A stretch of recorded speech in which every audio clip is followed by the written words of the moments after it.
And what's up, guys? We are live, and wow, look at that beautifulness that is my virtual background. Absolutely being awful and completely blacking out. Wow, that's even better. Oh, I love that so much. Um, if this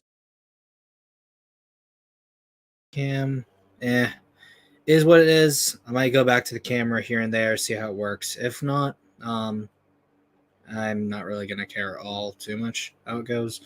But yes, as anyone could see from the last live, the thing is a matter where I was gonna do a debate.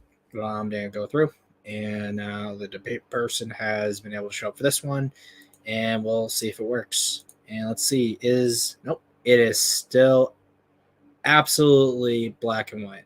Going in and out. That's awful. I hate that. That new ring light literally ruined everything. So what we're gonna do is, well, there's Seba. What's up, my man? And we are trying again, yes. I'm gonna introduce the other person you're on the stream. And here he is. Say hello to yourself. Hello. And since I'm the person to the stream, you want to introduce yourself, your claim to fame, please. Outside of the 98 roar. Yeah. Sorry, I just couldn't resist. Sure. But yeah, you want to tell the audience sort of who you are and sort of what your claim to fame is? Basically, I'm Generation Productions. I sort of cover a variety of topics on my channel. You know, sometimes I cover a little bit of drama here and there. Sometimes I cover various movies and TV show things as well, such as like we were talking about Godzilla. You know, various things like that as well. So, I take it you cover Godzilla content as well. Mm-hmm. Awesome. That's literally all I do on the channel outside of original kaiju created stuff, obviously. But like Ultraman and Power Rangers, or I don't really do Sentai or Power Ranger stuff, but I will okay. do some more Ultraman stuff in the future. But primarily, mostly Godzilla and then original kaiju contents. Funny enough, did you know that actually some of the Godzilla costumes from some of the original movies actually were given and actually used in Ultraman? Yeah, so like the 64 suit was used for Gomez. Yeah. The Rodan suit was used for, a Rodan puppet was used for Litra, stuff like that. Yeah. Yeah, the one thing I thought was hilarious was the fact of like the actual Godzilla suit. They gave it like a frill around its neck, and Ultraman had to rip it off. And I was like, yeah, that was weird. GRS, yeah, and well, that's actually two different Godzilla suits. Fun fact. 60. Cool. It's 64 and 65, so two different suits. So two different suits of Godzilla actually used in Ultraman. That's cool. Well, it's the 64 suit was used for Gomez. It's that when they made Jiris, the 64 head was so modified they wouldn't be able to reuse the head. So they used the head of the 65 Godzilla suit, pasted it on, and then that's why Jiris has 64 looking spines and body, but with a head that looks like 65. That's cool. That's cool. Mm-hmm. So ready to start the stream. So we're discussing the '98 film. So yeah, hit me, man. What we're going to talk about? Well, I mean, obviously the debate originally kind of started around the idea of how Crystalak is similar in appearance to Godzilla '98, but I think the first thing we want to go over is maybe the sort of outline our premises, because I think in so many ways Godzilla '98 shouldn't be considered a Godzilla film in that sense, while I'm sure that you're under the impression that it should be. And since obviously you're the person coming in here to discuss it, I want to give you the floor so you can explain your thesis. Okay. So first of all, about the Crystalak. Well, apparently Godzilla, or as you call it, Zilla, was supposed to be in the Godzilla games, but then they cut it, and that's when they had this promotion thing for getting a new monster in, and Crystalak was one of those monsters, and that's why I thought to myself, hang on, if that's the case, then obviously they've already had the framework for Godzilla '98. And they just basically reskinned it with the Crystalak, and you can see that in the jawline and the stance and the way it looks. It's similar to Godzilla '98 in that respect. Mm-hmm. Like the way it is, like the jawline, the neckline, the actual like this is the framework looks like that. If you get what I mean. Okay. The premise that you're making makes sense. However, the issues I have with it comes down to the fact that Zilla was not. We don't know, and from what Simon Strange had said on the matter, Zilla was not implemented yet, so there was no model. They had not made any Oh, skeletons or anything, so it wasn't okay. like Zilla was dropped at the last second and they just had a rig that they could put onto a new monster. Because if you had followed Unleashed when it was coming out, they had said like whether this monster was confirmed or not for a while. And it wasn't until essentially all the Toho monsters had gotten revealed that Obsidius and Crystalak were unveiled, because there was also like several other monsters, like a giant bug monster and a fire lion, and then a different alien which was just called the Invader that had also had concepts drawn up for them. And by that point, essentially the Toho roster was completed. And from what we know, what Simon Strange has said, that they had already long thought about not adding Zilla to the game. So the idea that like an old model was used to sort of make Crystalak is kind of far fetched, given what we do know information wise. Okay, because that was the sort of like the interpretation I got. That was the monsters like Crystalak and a few of the others were like last minute. That's what I was sort of told. But you know, sometimes maybe I should check my facts a little bit more clearly on that one. Sure. That's what I'm saying. That's what I understood. But you know, I could be wrong. So you know, I'm willing to grant that. But cool. this is the way it looked. But you know, I'll give you that one, man. Since you know you're more you're more versed in the Godzilla verse than I am. So you know, yeah. But like I said, now as to this whole Godzilla versus Zilla thing, that's the thing we're gonna get to as well. Yeah. Put it this way, I do class Godzilla 98 actually as a Godzilla for multiple reasons. Would you like me to address them? Sure. I want you to give out your thesis, and I will give out mine. Okay. The reason why Godzilla is a Godzilla, well, first of all, it sort of goes along with the whole concept of nuclear power and the idea of like it was the bomb that sort of created things. Like in the actual, I believe, 1954 Godzilla, there's an atomic bomb that woke Godzilla up. Wasn't that how it went? Essentially, yeah. Yeah. So in this case, the bomb was actually dropped on an island where there was those, marine iguanas. Yeah, the marine iguanas was on. So, and one of the eggs that was on there got radiated and become mutated. Hence, Godzilla was born from a iguana egg, apparently. So, funny enough with that. So we had this one, and that sort of still followed, like the whole nuclear power theory, that still followed with the Godzilla premise. So we got that, but that's probably not enough, right? So let's get into more detail. I think I've even left some comments on one of your videos about it too, discussing it too. I stated as well that we see a lot of people have this issue where Godzilla 98 got his head and her whole body got stuck in the railings and all the Golden Gate Bridge, right?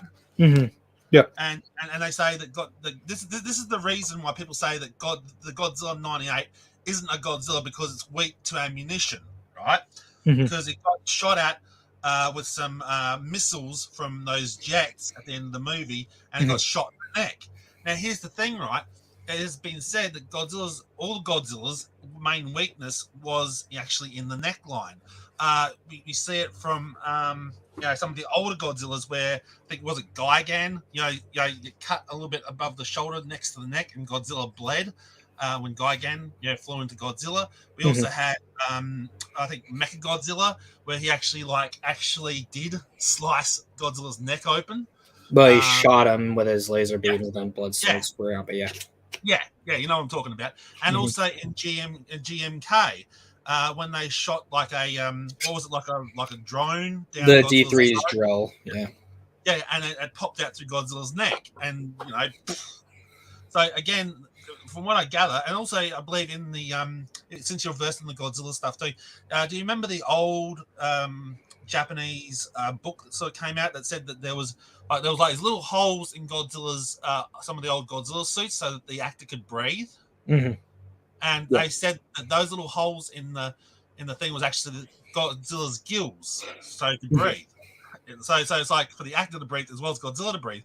So again, it just sort of points out how much of a weak spot Godzilla's neck actually is. Mm-hmm. So that's the reason why I still apply it, because of that. There's also people say as well, Godzilla laying eggs. That seems silly, but then you look at what was it? The original Godzilla Junior from the was it Heisei series? I think was one. Godzilla And versus Mechagodzilla 2, yeah. yeah, and the um, the God, basically the Minya. Where did he come from? No one actually specified where Godzilla, his Junior come from, or the Godzilla, Minya come from. There's no actual distinct idea. They say, it was probably just another Godzilla that laid an egg, like a female Godzilla laid an egg, and they, they just popped out, sort of thing. They never actually gave a distinct idea of where, like I said, these other Godzillas are coming from. And so what the 98 Godzilla dudes did actually said that Godzilla was actually doing it himself. Now, it does seem weird that the original series only had one egg as opposed to 98, which actually had like dozens. That's still rather interesting. Mm-hmm. But then again, they also, like I said, because Godzilla was so easy to kill, they say, oh, that's just simple. Godzilla was, immune to bullets and things like that, and he wasn't like a god as opposed to the other Godzilla films where Godzilla was like a god. He was more pervious to bullets, even having that weakness neck. But he was previous to other forms of weaponry. Yet here's the thing, right? There's different types of immortality. There's the immortality in the sense of something that can't be killed easily, but then there's also the immortality that having a lot of offspring. So that's where they were coming from. Their mortality of Godzilla, 98 Godzilla, was coming from more of a mortality from the concept of a lot of offspring. So Godzillas could always spawn up. There could be multiple Godzillas that get killed off and he would still rise again, kind of thing. So it's sort of like basically like respawning, if you would like to call it that way. So that's sort of that's what I'm saying. That's the reason why that's what sort of puts the god in this Godzilla, is that he is still immortal, just in a different variant of the term. Spawning instead of being fully invincible. And then again, Godzilla 98 did take a lot of hits too. He was fired at by the choppers. He was also fired at by the two, like the submarine. They fired at the submarine and still come back from that. He was only just knocked out for a bit and he came back. So there is a lot more of an endurance with 98 Godzilla that people seem to overlook. Again, there's also the gas breath that we also talk about as well. That I was like, okay, that's weird. But the idea of the gas breath, as far as I heard from the creators, was from like the videos and things they did. The gas breath was trying to actually be like a bile acid type breath to make it more realistic. Isn't that what how? It went?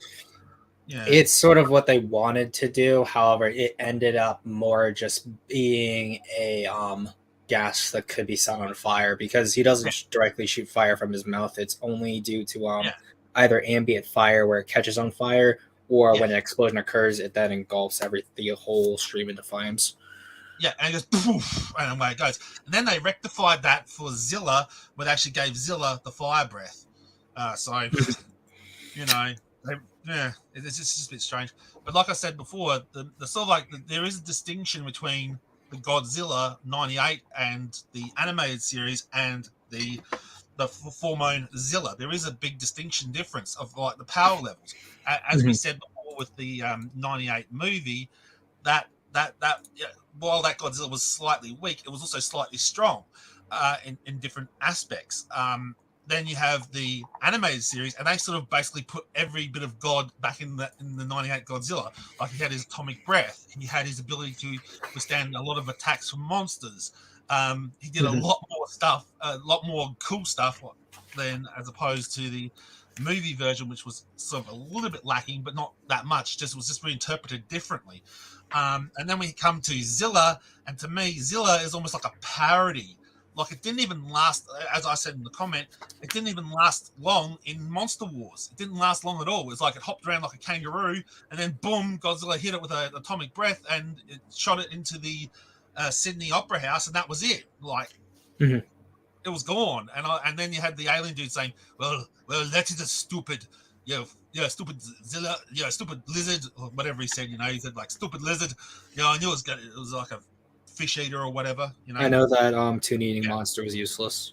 Yeah, that's the one. That's the line. And this monster, I knew this monster, the fish eating monster, was useless. And so yeah, and I was like, that, to me, that just felt like having a crack at it. And like, the Godzilla '98 could have even just saw that the atomic breath was coming, dug underneath the Opera House, and then popped up another side. Then Godzilla hit it again with the tail, then get hit by atomic breath. That would have been so much more awesome, but time constraints, I guess, because they had to try and fit as many monsters in that one movie as possible.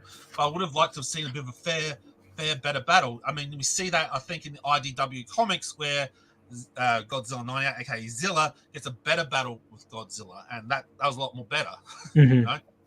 There was a lot more fulfilling battle, whereas Godzilla Monster Wars wasn't a very fulfilling battle. I mean, Final Wars, because Monster Wars is from the animated series.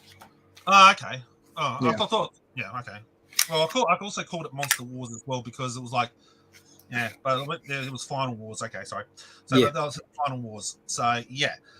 So that's what I'm saying with the Final Wars. It was like, it was like, they sort of did, Toho sort of did that Godzilla '98 dirty, as far as I'm concerned. They sort of did it dirty, like, as bad as like the movie was slightly bad, but it was also slightly good as well. If you look at it from another perspective, another point of view, like it's a different interpretation. Some people may not. Even more to the point, I do believe that the Godzilla '98. This is what really ticked me off. That Toho took like a lot of the concepts from Godzilla '98 and applied it to Shin Godzilla, such as. Like the idea of actually Godzilla only coming on the land to breed, mainly. I mean, that's sort of like the concept. If you to a degree, but like it wasn't just for him to breed. Like that wasn't the primary reason why Shin came ashore. Okay, then what was it then? It was primarily just to evolve, not necessarily to like spread its genes or anything. The fact that Godzilla could multiply off of like destroyed parts of itself is more of a byproduct of its evolution rather than it specifically coming on land to reproduce or to spread its genes like 98 is. And also with what Shin is specifically doing in the city it's involved in, it's clearly not doing what 98 was doing, which is where 98 is setting up a nest, while in the case of Shin came ashore, caused some destruction. Once it realized it was overheating, returned to the ocean, and then when it finally came back, it caused more destruction, slept, and then fought the JSDF and Allied forces until it was finally frozen. But that being said, though, there's still the sort of thing is, I think even those like the cut scenes, right? When like pieces of Shin Godzilla got sheared off, they even started the cells and stuff started even replicating and multiplying, and almost started making another Godzilla from the parts that were broken off him. Yeah, it was regenerating, but again, like Shin didn't necessarily intend for that to happen because that wasn't the reason why I was doing it. Because if it was coming on land to breed and more pieces of itself were what causes it to spread itself and cause its genes to multiply, then wouldn't it logically make sense for Shin to break off more pieces of itself on its own and spread them that way in a safer way versus going like directly to a city, fighting tanks, and then allowing a B-2 Spirit bomber to drop bombs on it, 4 pieces of itself to fall off. Yeah, I sort of get that point too, because like you don't see like snakes when they're shedding their skin. You don't see them like walking up to a person and say, "Hey, can you help me get rid of my skin, mate?" Yeah, I see where you're coming from that perspective. But there's also, like I said, on the tail as well. When Godzilla's finally frozen at the end of the movie, you see all these little splint-offs of these sort of like Zilla or Godzilla-like humanoid type creatures coming off the end of the tail, which suggests that it was going to self-replicate and essentially respawn as other different smaller creatures. So there's obviously the popular theory that people have heard about where the reason why you see those things at the end of the tail is that because Godzilla was defeated by a committee of people, then Godzilla would then split itself off to become a committee of its own to fight back. However, that's not something that's confirmed one way or the other. And due to the fact that we also see the like Ano has never specifically like talked more about that final scene, and given its similar allusions to his Ava series, I think it's more likely that the well-known fan interpretation makes more sense than just a simple like gene spreading. Mm. Well, actually, one of the theories I had was it was basically one part of it was my theory. One part of my theories was that it was actually, um, like artistic interpretation again, in the Mhm, sense of like saying that in the end of the day, we are all like Godzillas in a way because we are the destructive force on this planet more than mhm. Godzilla is. And so, sort of displaying like these humanoid Godzillas was trying to sort of point that direction that we are more monster-like in that respect. That was one sort of interpretation idea I got from it. But another thought was, like I said, this whole Godzilla '98 thing. Okay, if Godzilla didn't come on, Shin Godzilla didn't come on land to spawn, then why would he have that ability towards the end of the movie, sort of to try and actually do spawn in a way? Because that just adds more to his destructive factor. Because in the case of 98, the reason why 98 is actually as dangerous to a degree outside of the incompetence of the military within that film is because of the fact that there's so many of them. The Planet of the Monsters novel makes it clear that if you leave like a single like a single egg or a single young alive, then they'll just be able to all respawn and spread all over again.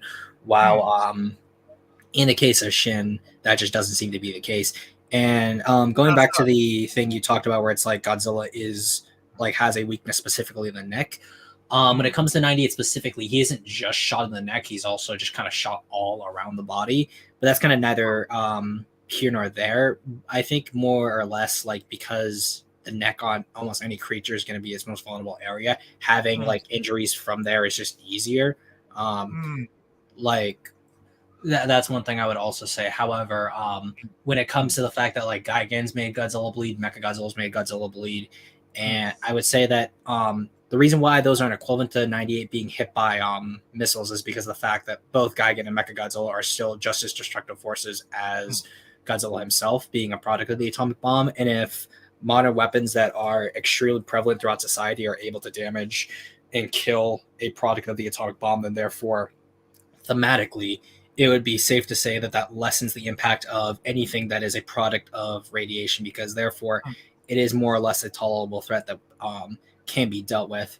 And even to a lesser degree, people may bring up the fact that Shin Godzilla was damaged by the B2 Spirit bombers. However, what I will say is that those are MOP2s, which are based similar off MOABs. However, the MOP2 is actually a fictional bomb. It's based on regular MOPs, which is a real weapon. So in the newest case of in the newest case where we see a Godzilla being just like hurt by missiles, it's by a missile that's leagues above any of the most powerful missiles we have at the moment.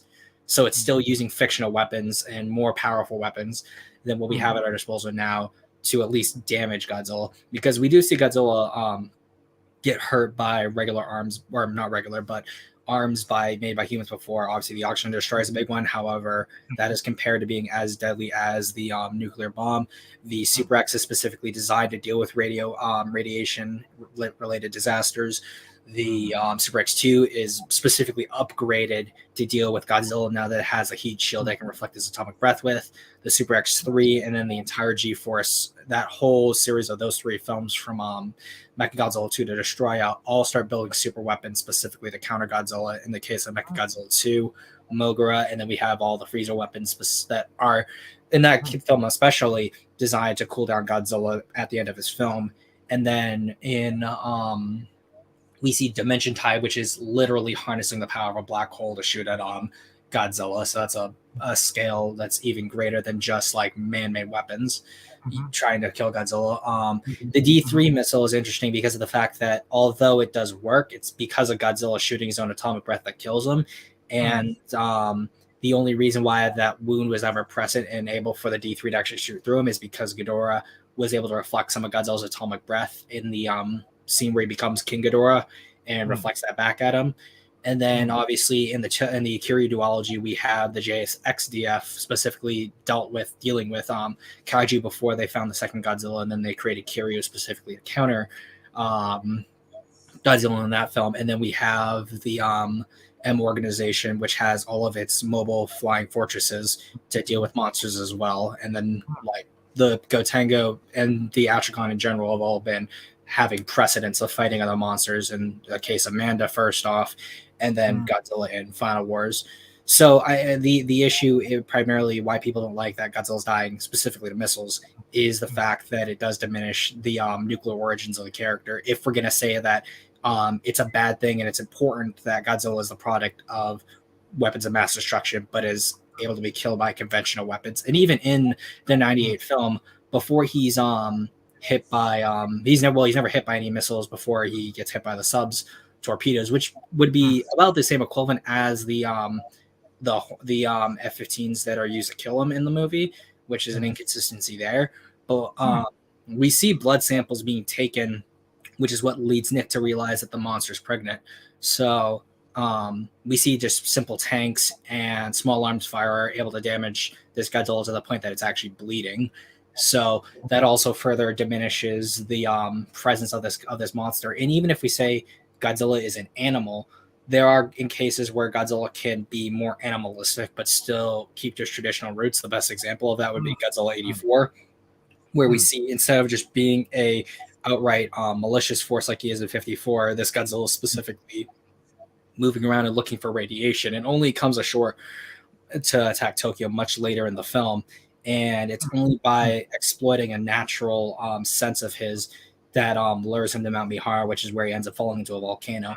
And even then, they don't need to diminish the character to make it more animalistic. I mean, he literally falls into a volcano and spends like years in magma, but it's still able to have a more like quote unquote realistic Godzilla. But even then, we could also point to the fact that since these are giant monsters inherently, there's going to be a lack of realism to them because of blah blah blah square cube law.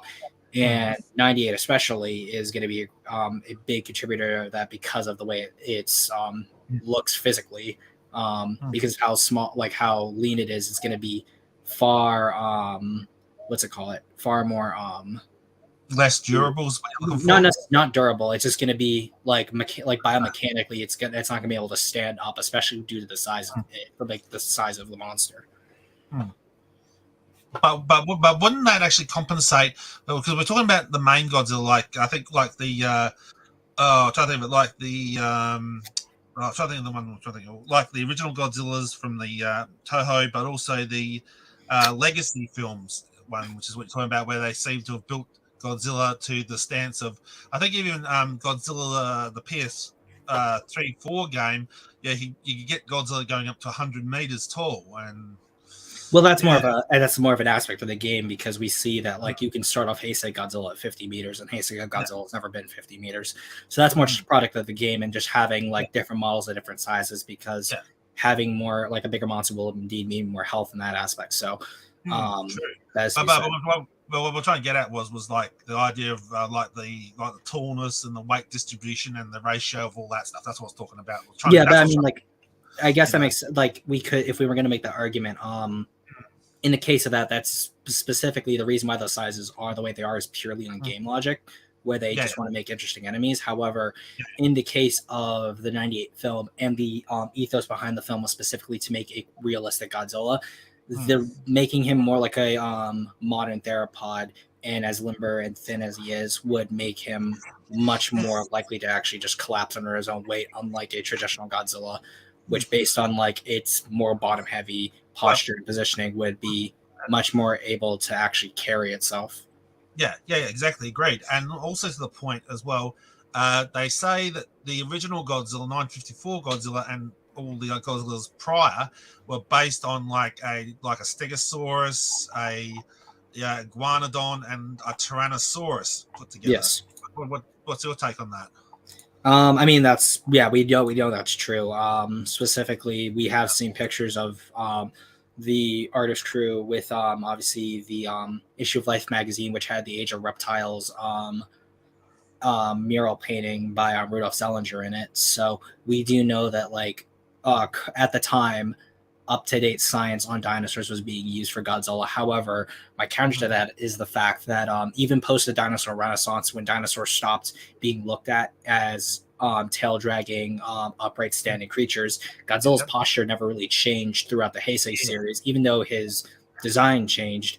We still saw a Godzilla that kept in line with the traditions of the character, even though he was radically taller and in many ways was radically different. And even across the Showa series, there's a lot of changes and variances between all those Godzillas. However, we do see a Godzilla that is ultimately consistent. And actually, one second, I want to bring up an image real quickly. There we go. Present. Share screen. So specifically, even with all the postures, we have like the newest legendary Godzilla, we have Shin Godzilla, Earth, Ultima, and then we have 98.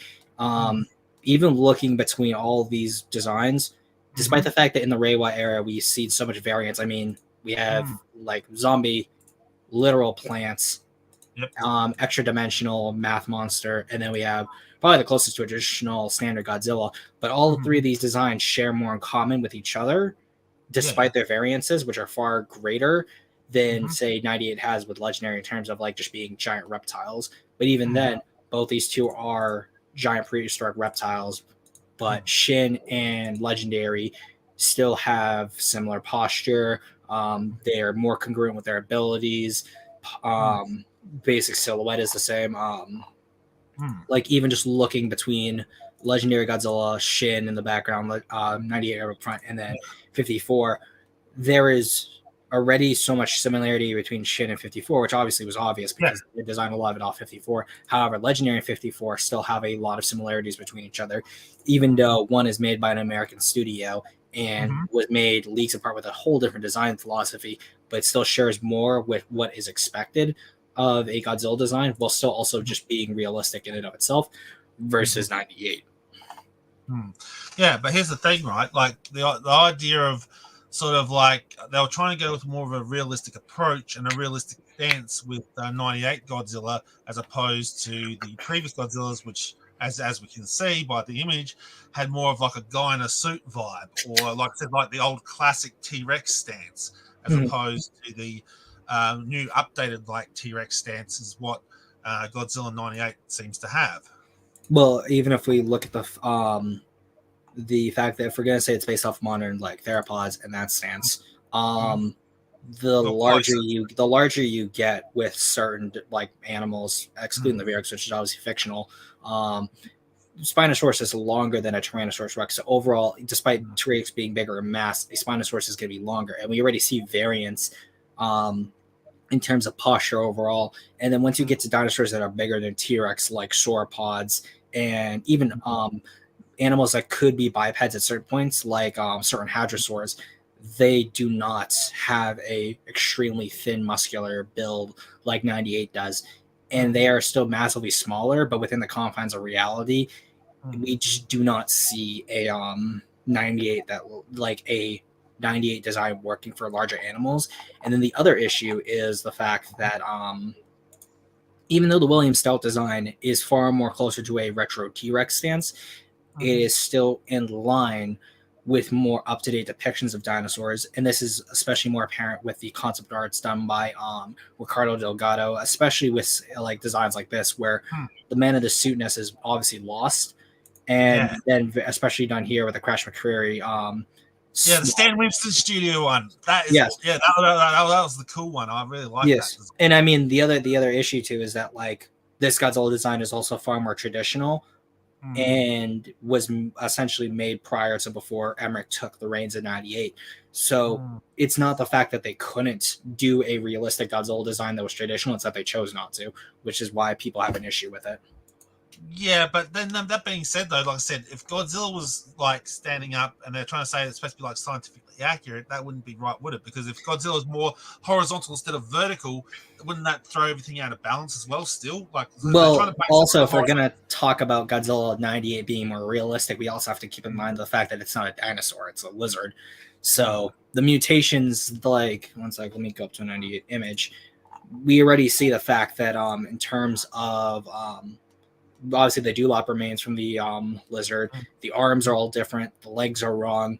The whole back has to compensate for this. So there's already so much being changed from its mutation origins to the fact that even if we're saying it's real, it's like up to date science with theropods. It's not a theropod, so it doesn't have the excuse of being like, well, we're basing it off dinosaurs, and he is a dinosaur. At least in the case of the Crash Mercury design, where we know that like they had used dinosaur DNA to make Godzilla, him looking kind of like theropod dinosaurs to a degree makes sense because that was indeed part of its genetic makeup. So you're saying they're saying that 1994 Godzilla was like almost like a Jurassic Park creation where it was genetically created. Is that what you're telling me? Well, it's like genetically engineered because have you read anything about the John Godzilla? I've only just seen images of the 1994 Godzilla, and I love the design, but I never actually read into it. Well, let's actually teach me, because I haven't read much into this one. So, from the script that was being made at the time, the thing was that Godzilla was going to be a product of Atlantean bioscience and essentially being a biological weapon, and it was going to fight the Griffin monster, which I don't have images of the Griffin in this slide here, but the thing is that the reason why Godzilla looks the way it does is because the old Atlanteans did use dinosaur DNA and put it into Godzilla, which is why it has the reptilian appearance that it does. Yeah, that's okay. So it's sort of like Godzilla crosses Jurassic Park in that respect. In a sense, but like the fears of genetic engineering aren't necessarily a big part of the story. Yeah, interesting. Sorry, I didn't actually really hear the actual full story of one of the scripts that's been passed around. Like you said, I didn't hear that. I was just say throw back to that design. I love that design. Okay, so but even then, like I said, they also said that the Godzilla '98 was also supposed to be based loosely also on dragon style as well. But the problem is, though, it doesn't look like an Eastern dragon though. Yeah, I think what was it? Ibra was not. No. Ibra was the that was the Ibra the lobster. Yeah, I'm trying to think of the other one. Manda. Manda. Yeah, that's based more like on a Chinese dragon as opposed to or Japanese dragon as opposed to Godzilla. So I don't know. Can you explain to me where they got the idea from that it's supposed to look like a dragon? Essentially just like because of how sleek and limber it was, like it'd be able to meander sort of like a dragon, as well as having a head that isn't necessarily like traditional like lizards in the sense, so it had a more draconic appearance to it versus the like a normal like just mutated lizard in that sense. Okay, wow. And I'm actually just trying to quickly find another image at the moment I found it. There we go. I should stop sharing that because that's there. Then this was the better one. So let me share this. Well, it's funny because another interesting thing is that the '98 design looks so unlike Godzilla. There was a French comic that literally just took the '98 design, slapped wings on them, and made them actual dragons. Wow, that's pretty cool. Huh. Man, that would be interesting to see that go head to head in some of the Godzilla movies. Hey. That's one shot. Let me. Do I have the other image? I do. So, because the shot literally is of the heads of these dragons, and again, it's literally just Godzilla '98 with wings. But wouldn't it also be fair to say that? Yeah, there we go. Wouldn't it also be fair to say, okay, that maybe this sort of Godzilla was like a divergent evolution of a Godzilla in some aspect because it had the same sort of roar as Godzilla and so had the same sort of like back scoots as what a Godzilla would? Well, I mean, then that's exactly why it being called Zilla makes sense, because even in GMK they do talk about '98 to like a degree, and although people take it as just a joke, there are certain publications and encyclopedias that place the events of '98 within the timeline of GMK. So even before Zilla was actually like legally created, there was a continuity that existed where Godzilla '98 wasn't Godzilla. Interesting. But because I said, I thought it seemed more like it sort of like stemmed from a similar, like genealogical line. The fact that even because, like you said, it's like a marine iguana that got mutated, yet it still has Godzilla's roar, still's got the giant back scoots. So that was rather interesting for something just thought it was a simple mutation. It just seems a bit odd, though, doesn't it? Well, we also see that with Heisei Godzilla, where it goes from the Godzilla source with smaller back scoots to the Heisei Godzilla design that we see. Yeah.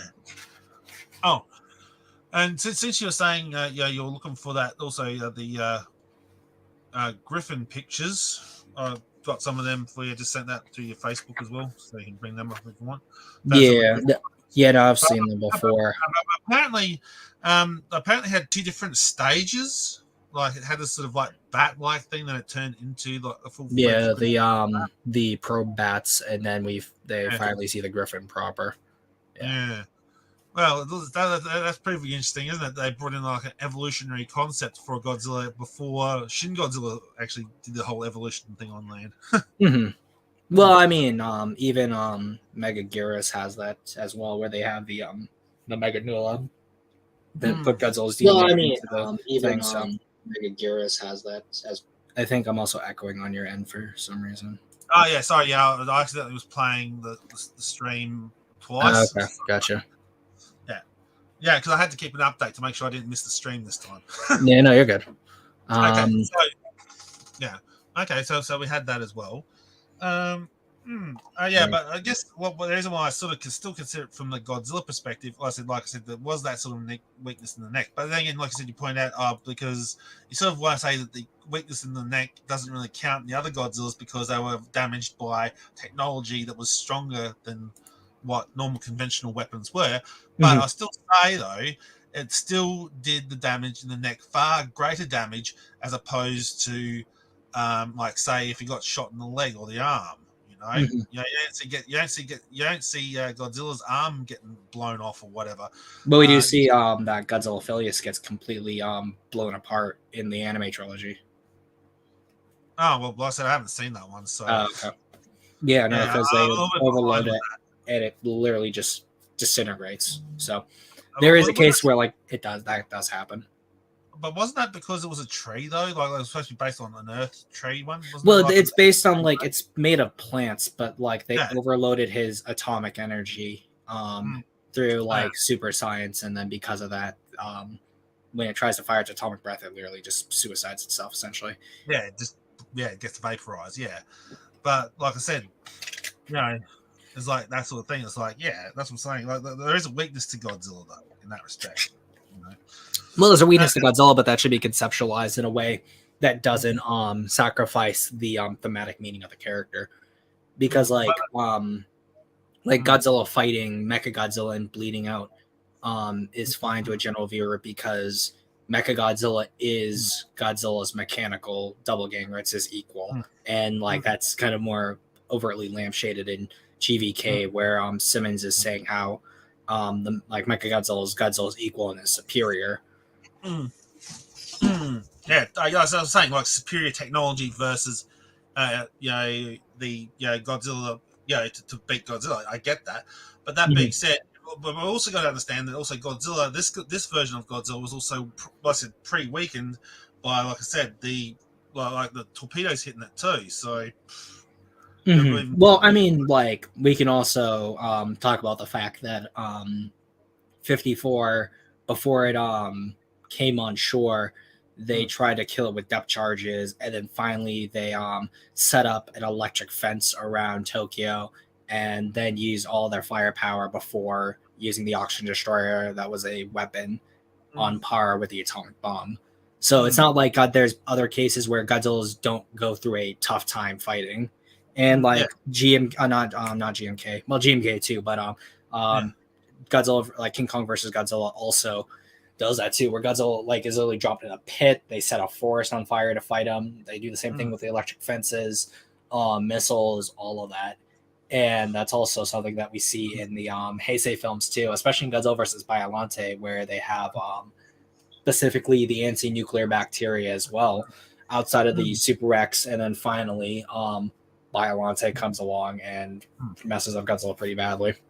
Yeah, and there's also another one you missed as well that you forgot to miss in both this part and the last part, was also when we had also Metal Guy, King Ghidorah, I believe, when Metal King Ghidorah came and also used, I believe, what was it, those link cables that was supposed to... the shock anchors. Yeah. Yeah, Well, I was just bringing up examples from like different parts of the series and like the whole continuity and universe and stuff. yeah, but I missed that one. But anyway, but like I said, shocking Godzilla and the what was it supposed to be like? There was like a second brain in his tail. Oh, you're talking about not Mecha King Ghidorah, Mecha Godzilla. Like Yeah. destroying a second brain. Yeah, but it also happened in I think also with King Ghidorah as well, the Mecha King Ghidorah as Well, well. they weren't trying to destroy a second brain. They used similar technology. Are you sure it wasn't the second brain? Because I swear I thought it was actually that was the like, premise. They were trying to destroy. No, they weren't brain. trying to. They weren't trying to.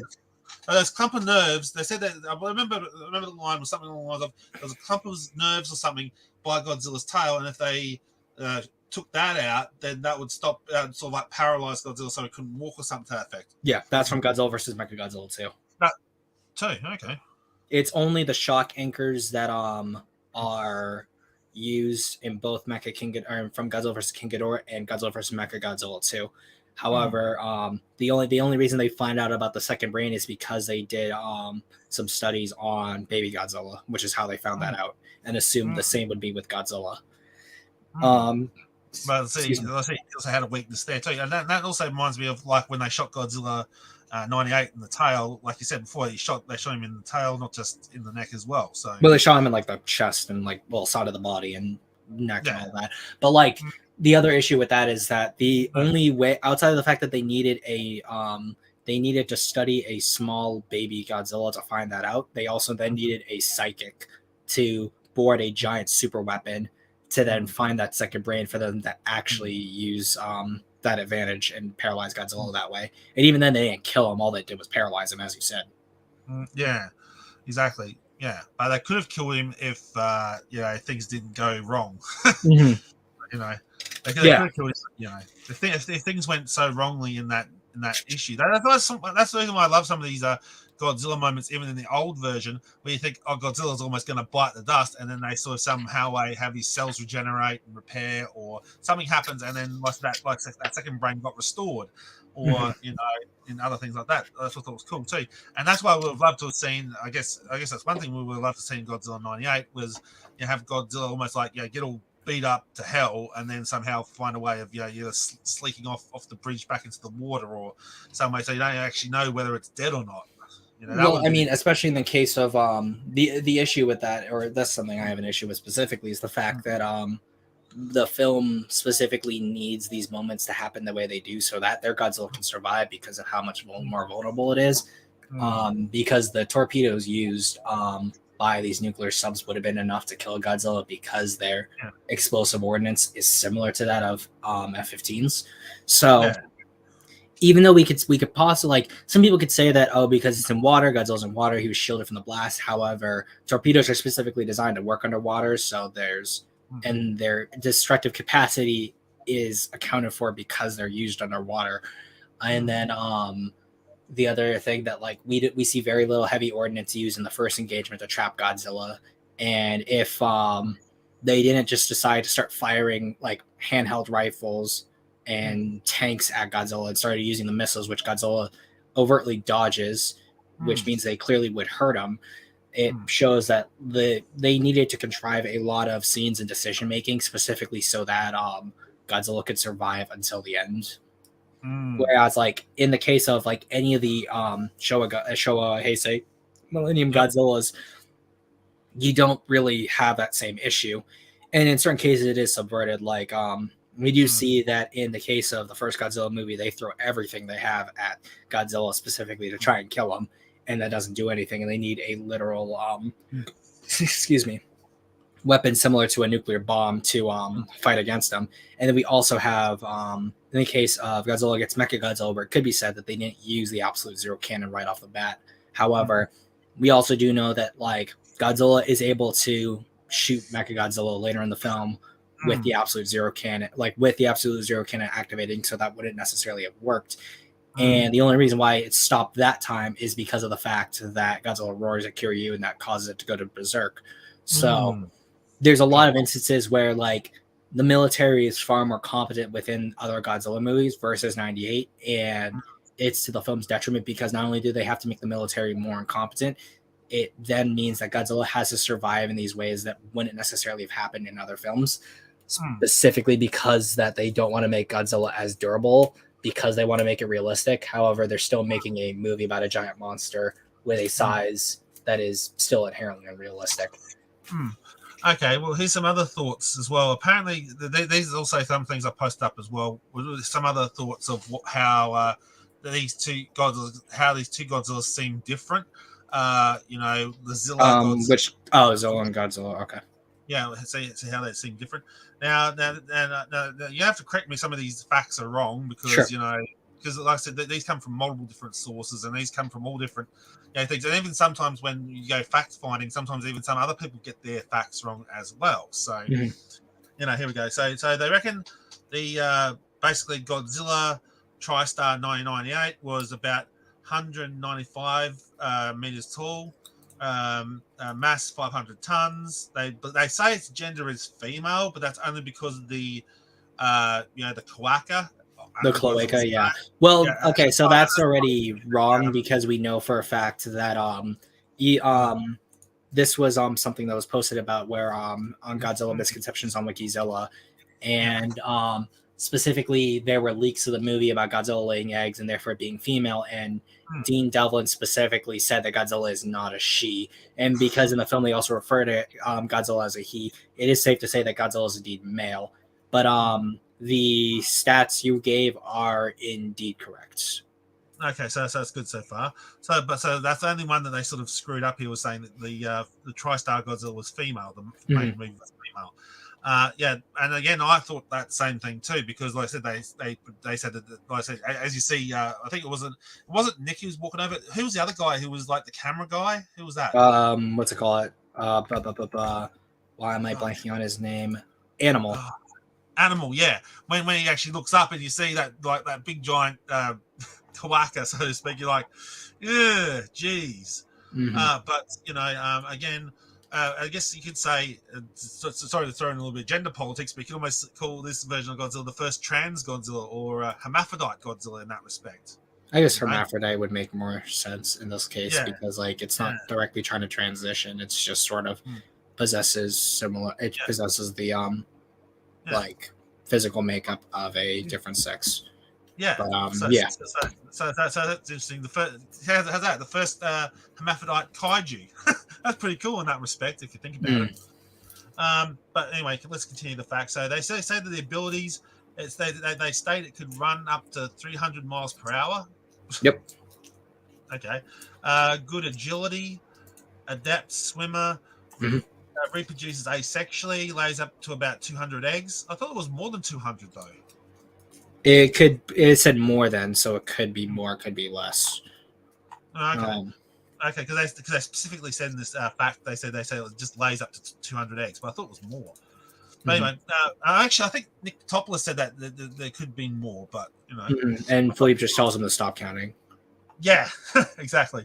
So then we had burrowing ability. Yes, we knew about the digging. I thought that was pretty good because apparently in the old Godzillas as well, you had Godzilla turning up underground a few times as well. He turned up. Well, so in Mothra versus Godzilla, the reason he turns up is because after King Kong versus Godzilla, he washed ashore and from that film, and then because of the typhoon, it buried him under the ground, which is why when they were clearing the water and stuff, that's why he appears out of the ground there.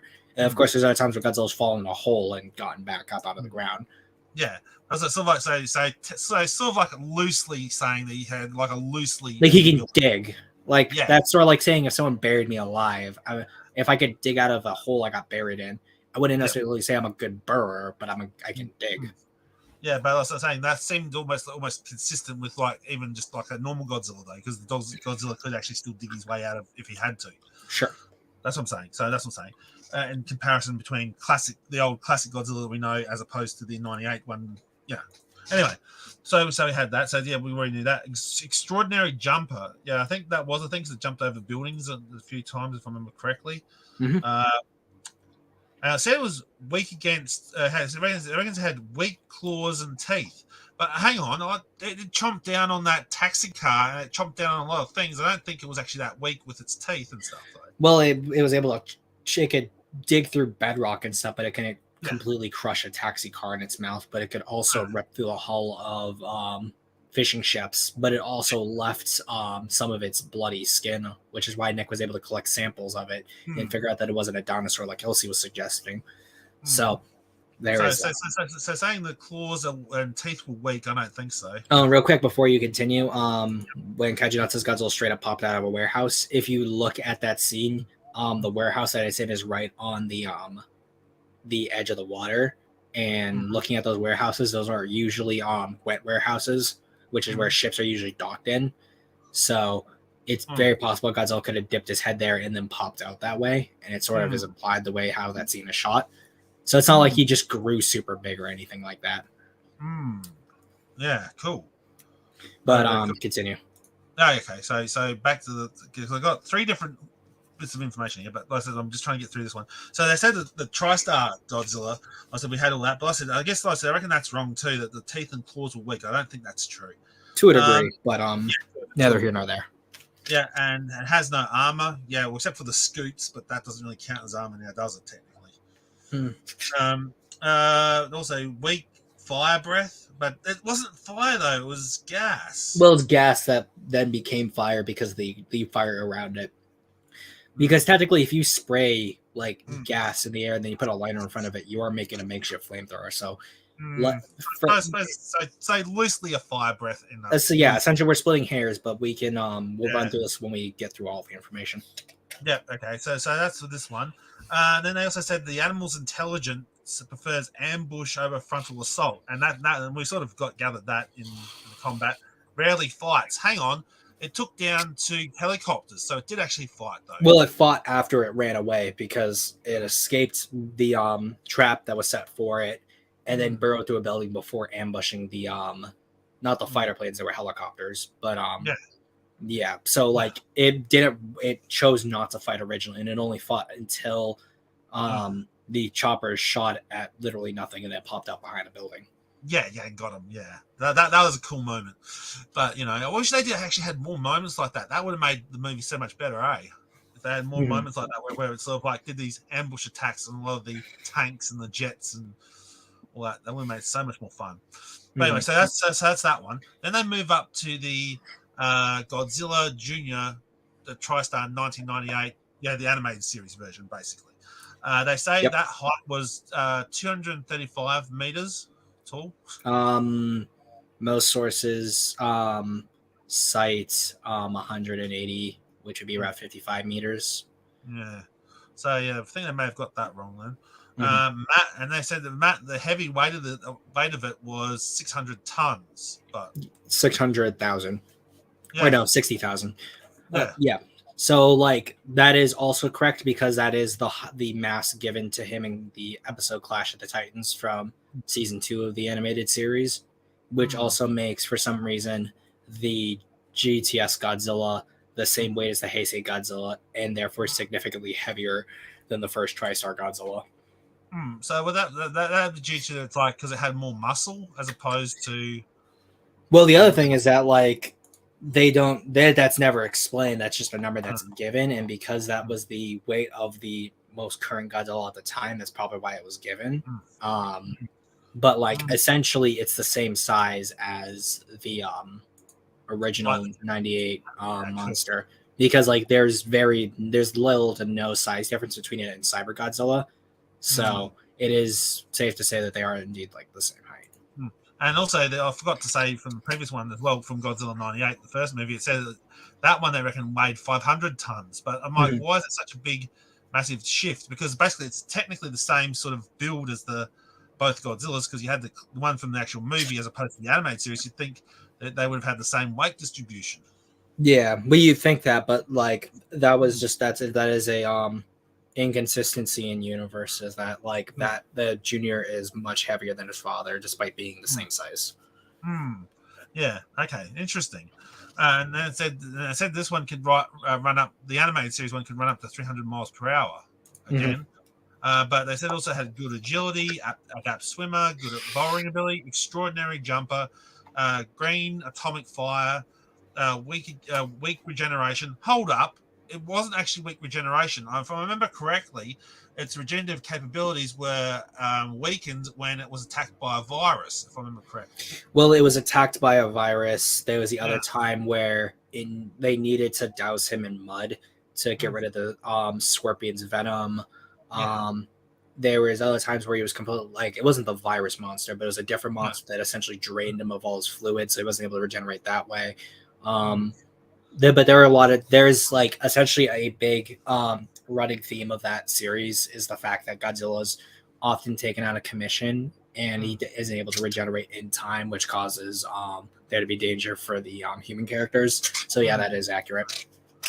So technically speaking, it had a weak regeneration, yeah. But then again, you got to also factor in that a lot of the regeneration factors were weakened, but overall, its ability to have regenerative capabilities wasn't actually weak. It was only weakened by from other sources, like I said, like a monster attack, a virus, or something else that took out his regeneration.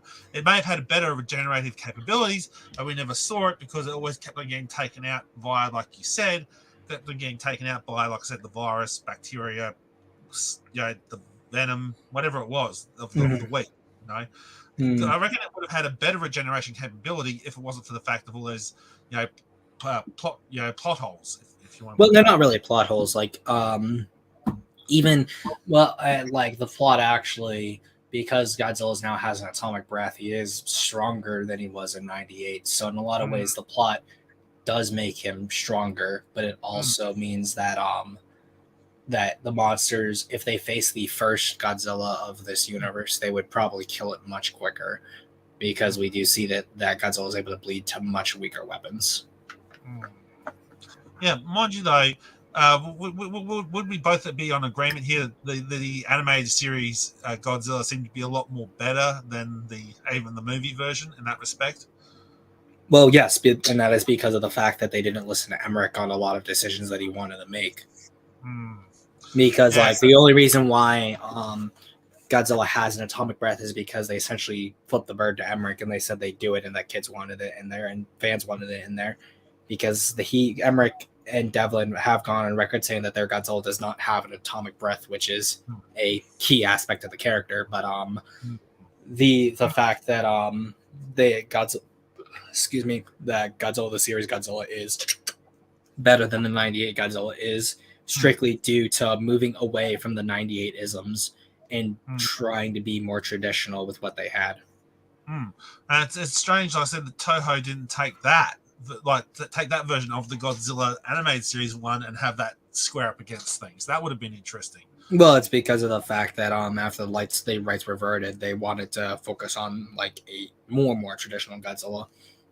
Because it's like going back from tradition one step and then taking 3, 4, or 5 more steps back to where you should be. Yeah, true. But then again, it would have been interesting to see like this version of Godzilla actually on screen, though. You got to admit that this awesome one would have been a little bit more interesting to have actually seen on screen, minus its faults. Well, it could have been, but if this was the Godzilla we had seen from the beginning, it's very likely that we wouldn't have seen the animated series for what it is, too, because ignoring the design in those aspects, that would be the biggest stickler for a lot of people still. But even then, the series alleviates that by oftentimes showing Godzilla rearing up and standing more upright, which does help the design a bit more. And just being an animated show allows for more dynamic movement in that aspect. But that is one thing to take into account is that if they're going back to the drawing board and being more traditional, and it just so happens to be if a new project came up or if they were like, hey, you don't actually have to use the 98 design at all, you could do your own design, it's more than likely that they would have used a more traditional design that people more generally liked, fans and general people alike. Yeah, but at least can we at least agree that the Hanna-Barbera series was terrible? That was well, it's a product of what it is, and it comes down to the fact that like they wanted to have a Godzilla that looked like the Godzilla from the Marvel series. Godzilla couldn't really destroy buildings. You couldn't really do Godzilla-y things.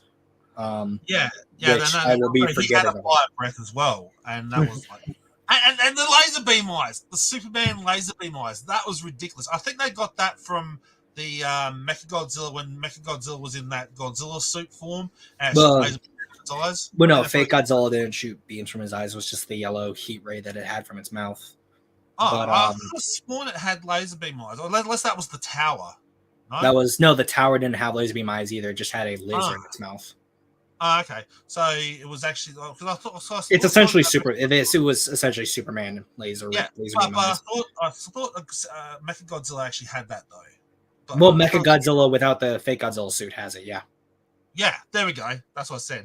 So I'm wondering if they applied that to the Hanna-Barbera version. You know, to try to. possible. Although with Hanna Barbera, it's just a straight red rather than Mecha Godzilla. It's Being like, rainbow. yeah, Eye rainbow or beams. yellow. Yeah. Rainbow. Yeah. Mm, mm. Yeah, so that was interesting. And also, the one thing that really irritated me about the Hanna-Barbera series, they didn't have like the proper. Did they have the proper scoots on Godzilla's back? I'm not sure if they did or didn't. Essentially like basic maple leaves, like Yeah, only one row, but like yeah, it could have been a lot worse. yeah. And also the roar. There was no actually. You had to sort of this guy in the mic going rah rah rah, as Yeah, opposed that to was the another actual. thing they also couldn't do is they couldn't do the roar either for some reason. Yeah, that was ridiculous. I think that's what spoiled it for me. And Mhm. I think that's what killed it. I reckon if they put the proper Godzilla roar in it, it may have been better. Well, like the series, it's like a super early American kidified um, attempt at a property that usually kind of goes places that American children's entertainment at the time didn't do. It's the same reason why I'm for people who don't know, I'm a big Conan fan now, and like the Conan kids cartoon is very different from any of the Conan pulp stories, but Yeah. they specifically had to water it down for kids, and the same had to be applied for Godzilla. Yeah. Okay. So we sort of so okay. Back to this thing though. So we've sort of identified that while Zilla, or basically Godzilla '98 and Godzilla '98 2000, the animated series version, they were like similar in design, but they had different characteristics. Yeah.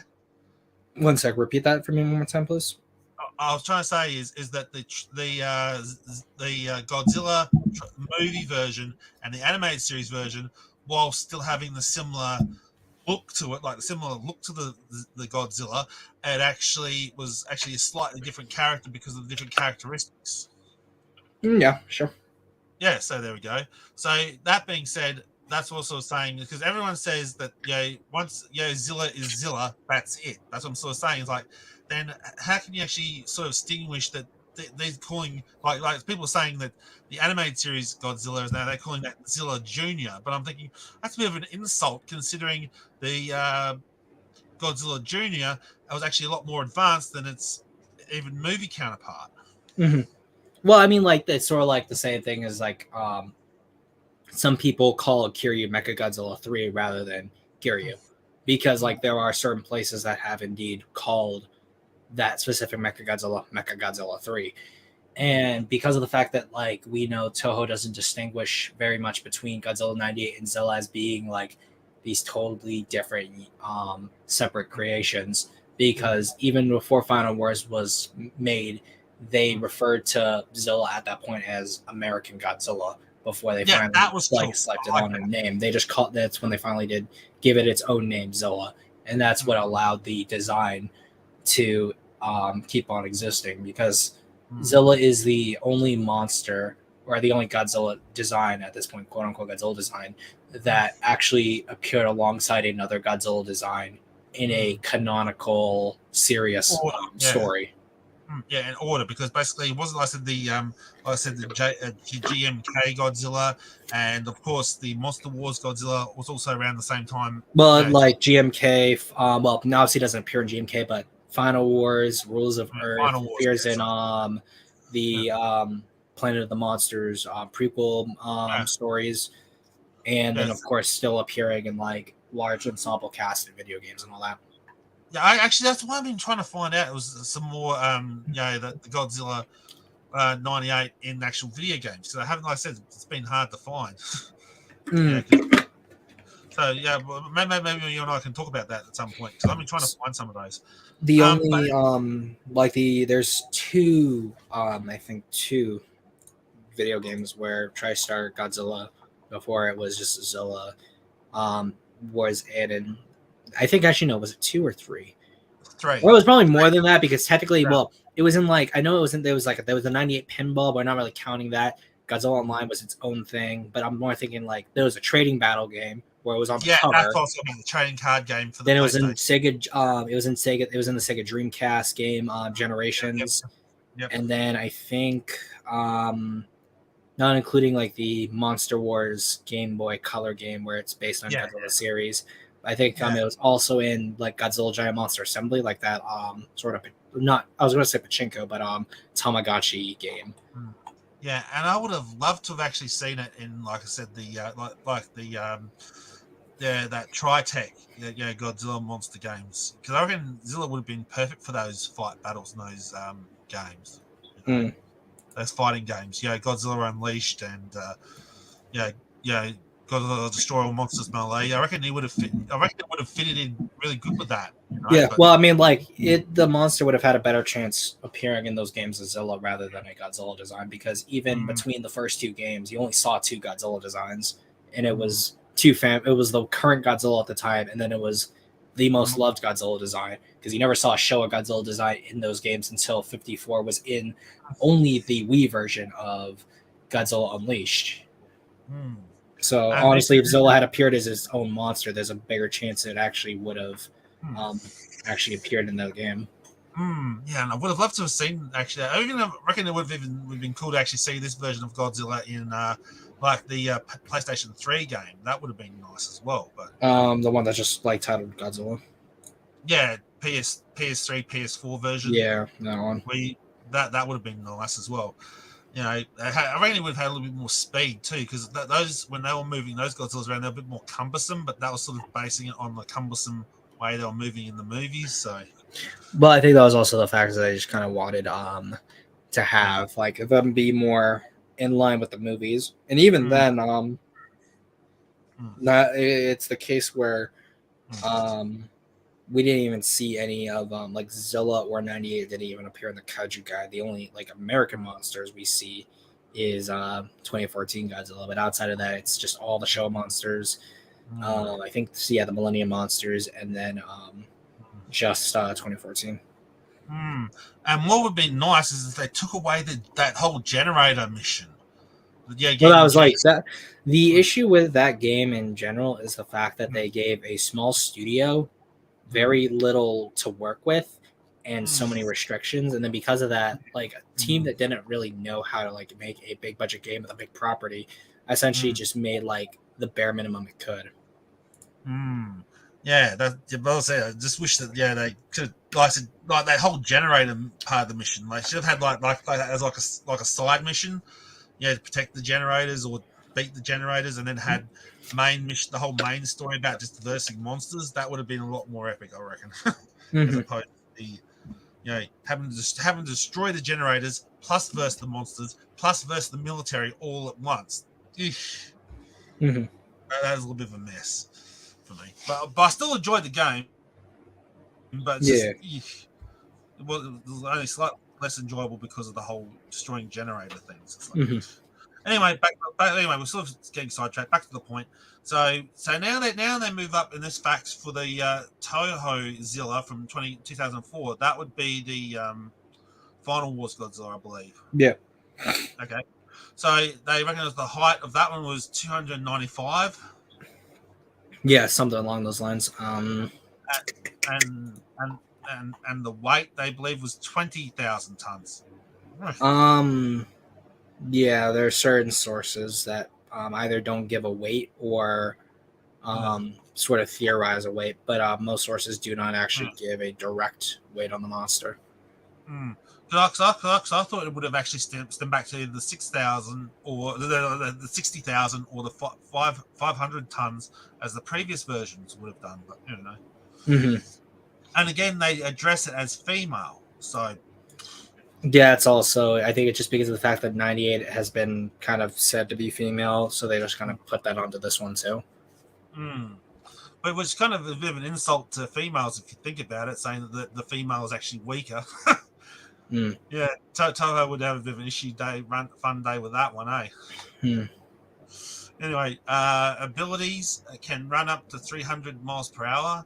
But we didn't actually see that though. We saw it more like jumping around though. If I remember Well, I correctly. mean, like we see it like running and stuff, and it kind of does what it happens in '98, where you see like if like see it moving from a low down perspective and all that, and like the distance it does cross is pretty far. So it is safe to say that in terms of that, the speed's about the same. Mm. Yeah, yeah, we have the adept swimmer, reproduces asexually, yeah, lays up to 200 eggs, they reckon. Burrowing ability, extraordinary jumper, strong acid, fire breath. They give that one the acid breath. Yeah, that's because like you see the scene of like these people running, and then you see like a gout of fire, and then Zilla Yeah. appears from beyond the corner. And there was, I think, a publication that calls it like acidic fire breath, but it's not. It's never really harped on what like too much like about that Yeah, ability. And it's also never used again. yeah, because I believe that I thought that like I said the final Wars Godzilla actually had the fire breath as opposed to the Mhm. as opposed to the '98 Godzilla, which actually only as we sort of said, you get to see it. It seems more like a gas that was coming out before, it actually not like the trucks and the cars ignited. Mhm. So you know, so that's what I thought was strange that they say that one is the acid fire breath, considering it seemed more that was more like a fire breath as opposed to the other one, which didn't really, you know, didn't even show sort of like it was more like a gas breath as opposed to the other one. So I don't know, Mhm. but they reckon that. Yeah, like I said, that's the problem with the stats is that they seem to sort of swap parts out and put other parts in depending on what they like. I guess, isn't it? When you think about Mhm. it, Yeah. they mix and match. Then we have the Zilla IDW style. Now, the IDW Godzilla or Zilla wasn't that a little bit more durable as well in the comics? I think that Well, one was it's actually. like you see it get hit with more missiles without like visible injury, which Mm, that's like the same as like GTS Gods like '98, where um, it gets hit by missiles later on when it's adult and it doesn't get hit. mm, So, mm. but we'll get to these things once we kind of just go through the list of Yep, abilities and yep, all that. okay, okay. And they say this one's height was 265. Mass tons was 20,000 tons, and they still state it's female, so I guess that's sort of stuck. Yeah, You know. that's just something that's kind of stuck, and a lot of people have just kind of wanted to keep it that way. Mm, yeah, probably trying to avoid controversy too. It's like, how can you try and explain it to kids? How can a male lay an egg? Yeah. Yeah. Anyway, back to the abilities. They reckon this one could run at 300 miles per hour. Was that actually covered in the comic? I don't know. It's never directly stated how fast this one could run. Hmm. And reckon it could avoid Godzilla's heat rays. Hang on, heat rays wasn't that the atomic breath? Why are they calling it heat rays? Um, so like Godzilla's breath's been called a couple things, but like heat ray is usually just short phrase for atomic breath. Okay. I wish they'd use the proper vernacular though, because us fans of Godzilla, we normally like the actual proper meaning of the context, Mhm. like the atomic Yeah. breath, as opposed to saying it's a heat ray. Because like I said, you think of the old Superman stuff when you think of heat rays. Hmm. Anyway, back to the point. So adapt swimmer, reproduce asexually, burrowing ability, extraordinary jumper. Yeah, that seems to line up pretty well. Here's an interesting thing. They reckon the claws and teeth and scoots are sharp enough to penetrate Godzilla's hide. It basically had a good armor and durable enough to withstand bites and basically fights from Godzilla. So Hmm. that's what I'm saying. It seemed it had a little bit more a chance to fight with Godzilla as opposed to the Final Wars one where it got nuked. Hmm. Yeah, and then we finally had the Matt Frank version. Was that still like in the comics or? The Matt Frank one is unless they're like showing a very specific image. Matt Frank Yeah. worked on the IDW comics, like the Oh, okay. only like every time Zilla's appeared outside of like the '98 stuff, it's Final Wars, GMK, Rules of Mm, Earth, Godzilla Oblivion, and then the Godzilla Planet of the Monsters prequels. mm. Cool.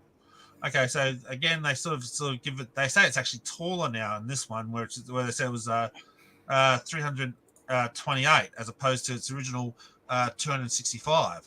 Mm-hmm. Oh, so Yeah. is this sort of like a is this like a picture with all these stats laid out, or Yeah. you Yeah. might just sending me the image and I could just Yeah. sort of All put right. it No on trouble. screen for the people? Yeah. Yeah. All right. No trouble. So at least that way you can see. I've got a few of those as well, so I probably can just send them to you, and you can have, Yeah, just just send them to me and that'll work better. yeah. Yeah. Look around. Okay. Just give me a sec. A second here. Now, where are we? Zilla. And the one I'm referring to is this one here. Both. There we go. Yeah, there we go. So I can seal that. Okay. There we go. Oh, it's this infographic. Okay. Yeah. Yeah. You're familiar with this one, huh? I'm familiar with this one. There's a couple of issues with it, but No, well, Lawson, can you run me through that with those issues? What the other than being the female one? okay. So yeah, going off this, so this is indeed an actual like 98 image. This is the same image. I remember there were actually several different like the same image done multiple times, just with two different colors, and these are the actual two real ones. Obviously, this is the Phil Barlow sketch for Godzilla from the series. This is literally a fan edited color swap of this image here, and then this is just Matt Frank's Godzilla Neo design. So, this is literally just a thing Matt Frank did a long time ago on DeviantArt. Let me go and find that. That's the only thing that is. Okay, but like I said, you mentioned some issues with it. So, other than the calling Godzilla female, when we sort of established there was a male, was there any other issues you had with what was said on these things, like the stats? 1 second. I just want to show this off if I can find this. Like, you can see there's that same image right there. Yeah. That's like his good. That's not to his DeviantArt. I just want the. I guess I'll just do it this way then. Yeah. That's the forum. There it is. Excuse me. There was the beautiful one. You said So as you can see, like what's it called? Neo the mass, the like the original. These are the original stats that Matt Frank gave on this years and years ago. Yeah. Even like this is where that's where this image comes from, and from here, that's those stats there are literally just the stats of this Godzilla here. This like blue, like all of this, like this is just completely fan made. As for this right here, in terms of official stats, we do know for Zilla, we do know that like there were at least two different stats given, the 90 meters and the 80 meters. Specifically, the 80 meters was for rules of Earth here, which is why there's a note here. And then essentially a lot of these stats here, like the being able to run at 300 miles per hour, the agility, blah, blah, blah, that's all because of the fact that they're copying over stats from the 98 Godzilla. Because if we look at the stats that we actually know about that are official, we like these were the different lengths given, specifically the fact that like the height is 54 meters here, but then if you look at certain directories, you'll see that the size changes depending on like whether it's like at the neck, stuff like that, leaning, etc. So the general stats are okay, but like the tons is right for this one, the tons are right for this. Zilla's never had any official heights or anything, or not heights, weights. And most of the abilities are just sort of amalgamations of like either information that hasn't really had blanks filled in, like the fire, ascetic fire breath here, and like other things here. Yeah, that's what I'm saying, because it just seemed a bit odd. Like I said, they're saying that they said that the other one was the acid breath, and yet, hang on, wasn't the acid breath the first one, not the second one? No, the acid breath was like the name given for Zilla's beam thing. Yeah, that's what I'm saying. It just seemed a bit odd. But we had that, and then there was a few other ones here that I wanted to show you, which was let's see. I'll send you them as well to see what your thoughts on that one. So the only disagreements was the fact that sort of, like I said, they seem to sort of mismatch mix and match the stats on that graph. Yeah. Yeah, essentially, I've seen the thing before. It was essentially, I forget who made it specifically, but that was literally just a fan made thing designed to like differentiate it. And then the Godzilla and Neo Matt Frank thing is quite literally just a fabrication. Yeah, like a fan fiction kind of concept. It's a fan fiction. Yeah. Okay, and then we have this one here. This little, I think this one's sort of done as a meme. If we can bring it up. Yep, I've seen this one before too. So what was the issue with what they say about this as opposed to Godzilla versus Zilla? What was the issue? So, what's it call it? I'll just read it out for the people here because this is also an old meme too. Godzilla 90 and Zilla are both similar by design but different by law. Toho never bought the rights from TriStar. TriStar owns the Godzilla property outside of Japan forever. Zilla was nothing more than a parody of the 98 Godzilla, and the mentioned GMK was just a subtle joke by the staff, much like how in the cartoon the Japanese woman on the plane saying, "What would Godzilla be doing in Japan?" was a subtle joke by the staff. Furthermore, these two monsters exist in different universes and different timelines. They have no in-universe relation to one another. They have even different abilities. So yeah. Essentially, outside of GTS Godzilla having an actual atomic breath, Zilla and 98 Godzilla have essentially all the same abilities, only with small variations. And because of the fact that this is also incorrect, Toho did not, Sony does not own the rights to this character design. They were given a license to use the name and therefore distribute products and create a movie with the license. And then once the license was revoked, Sony would keep like licensing deals and stuff outside of Japan, but Japan would keep the distributing and licensing stuff in Japan. And it was the design that reverted back to Toho, and that's why Toho was able to use a new design that was not just a new design, but literally just use the Totopoulos Godzilla and make it a new monster. So some of this is a few misnomers. As for the whole it was only a joke, I just need to find the actual picture again because I always have to bring it up when this is mentioned, because it specifically has to do with the idea that there is no relation, or there's never been any relation between the timelines. I'm just going to need to go through. Because I was sort of saying in this iteration, they're saying that there was two different separate timelines. Like you got the TriStar version, different timeline, as opposed to the Toho timeline. But I'm thinking, hang on, that was never actually brought up though. It never said that there was a distinct different timeline. Even in the comic books, the IDW comics, never actually specified this Godzilla came from like a portal from another universe. It never stated that. Not to mention the fact that, also if we're talking about designs, the rules of Earth Godzilla is literally the Kyoryugoji design. So clearly designs do not translate to just sticking within a single universe. But there is Godzilla 98 simultaneously exists in two different continuities as its standalone and then as a continuity in GMK. And this was done from a Godzilla encyclopedia, which, as you can see here, you see Godzilla 98 and then Godzilla, Mothra, King Ghidorah, Giant Monsters, Godzilla Attack. So basically, Godzilla 98 could actually fit within the actual Godzilla MonsterVerse.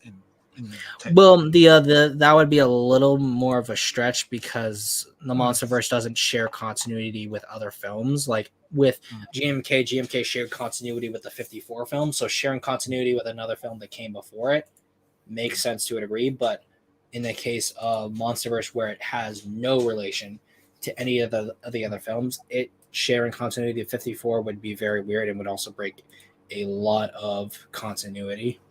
And unless we could factor in, like with the legendary films, like we had that Inner Earth, so you can always say that all these other Godzillas, all different variants of Godzillas that attacked Japan, for example, all came from Middle Earth, like all these different variants. Wait, by Middle Earth, do you mean Hollow Earth? Yeah. I mean, again, it's possible, but then you'd also have to be like, well, if all these monsters kept on attacking Japan for all these years, why did no one ever see that happen? Not to mention in Destroy All Monsters, for example, there's the fact that Godzilla attacked New York in Destroy All Monsters, or the fact that there was Godzilla bones discovered before Zagon was discovered, so there is stuff like that. Yeah, true. So quite interesting when you put that in perspective. Mhm. Yeah. But So basically, look, basically what you're saying is if Godzilla had never shown up before, like even the Zilla Godzilla version had never shown up in New York before, why would they all be shocked about it when it turned up if they'd had the other Godzilla attack before it? Is that what you're saying? Yeah. yeah, Yeah. it's as Well, simple as just breaking continuity. well, I just one thought I could example of is possibly people forget. That could be a plot hole. People forget. Like people forget things that happen. It's like, oh yeah, this happened like 6 or 5 months ago. It hasn't happened since, and they just forget about it. Well, I mean, like for example, a good example is the fact that like we still remember World War II, Mm, and World War II happened before any Godzilla ever appeared in really any of the continuities. mm, So if we can remember World War II, then I think a lot of people would remember a giant dinosaur that breaks the laws of physics attacking a city, especially after like mm. it was a city that or a country we just used atomic weapons on. Mm. Well, like example, when we brought up GMK, they actually referenced there was actually like that.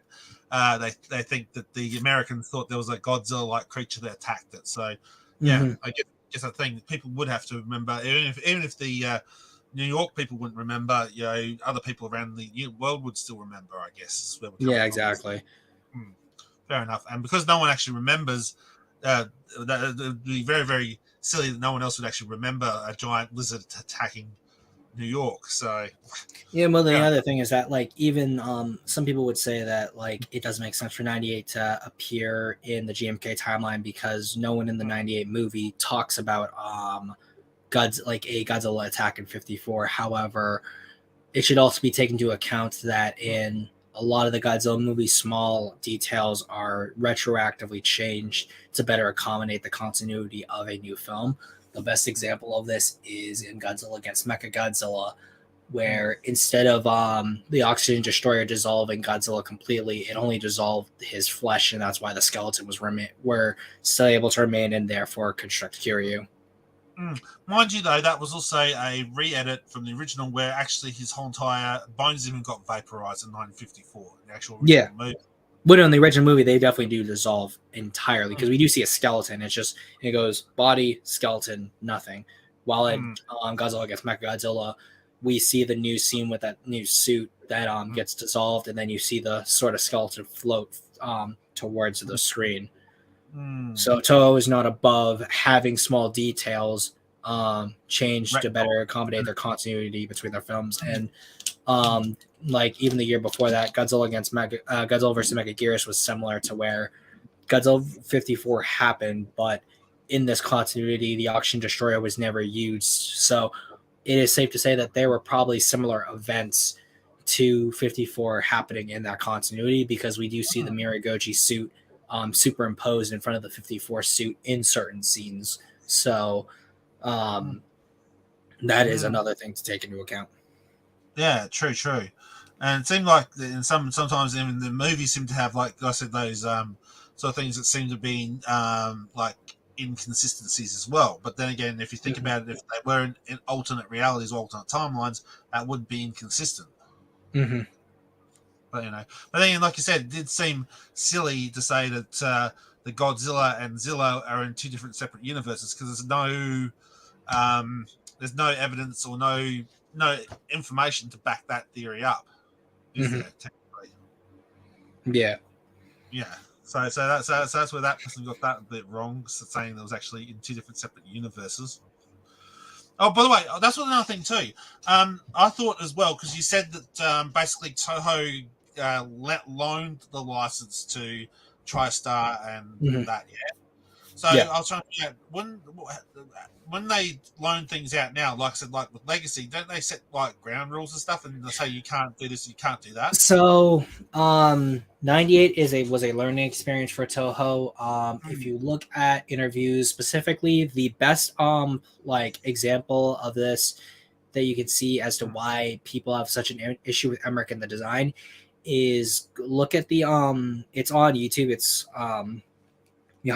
not behind the Kaiju curtain. It's Kaiju Masterclass, designing Godzilla in 1994, where Ricardo Delgado was a part of the team that was designing Godzilla when John DeMont was still in charge of the project. And during that time, he does specifically state that there were greater restrictions put on them when they were designing their Godzilla. However, this should also be taken into account that I also do have a physical copy of the original licensing deal between Toho and Sony. And that licensing deal happened on February 26, 1993. And the film 98 came out in 98. So by this point, it's been 5 years and like nothing's happened.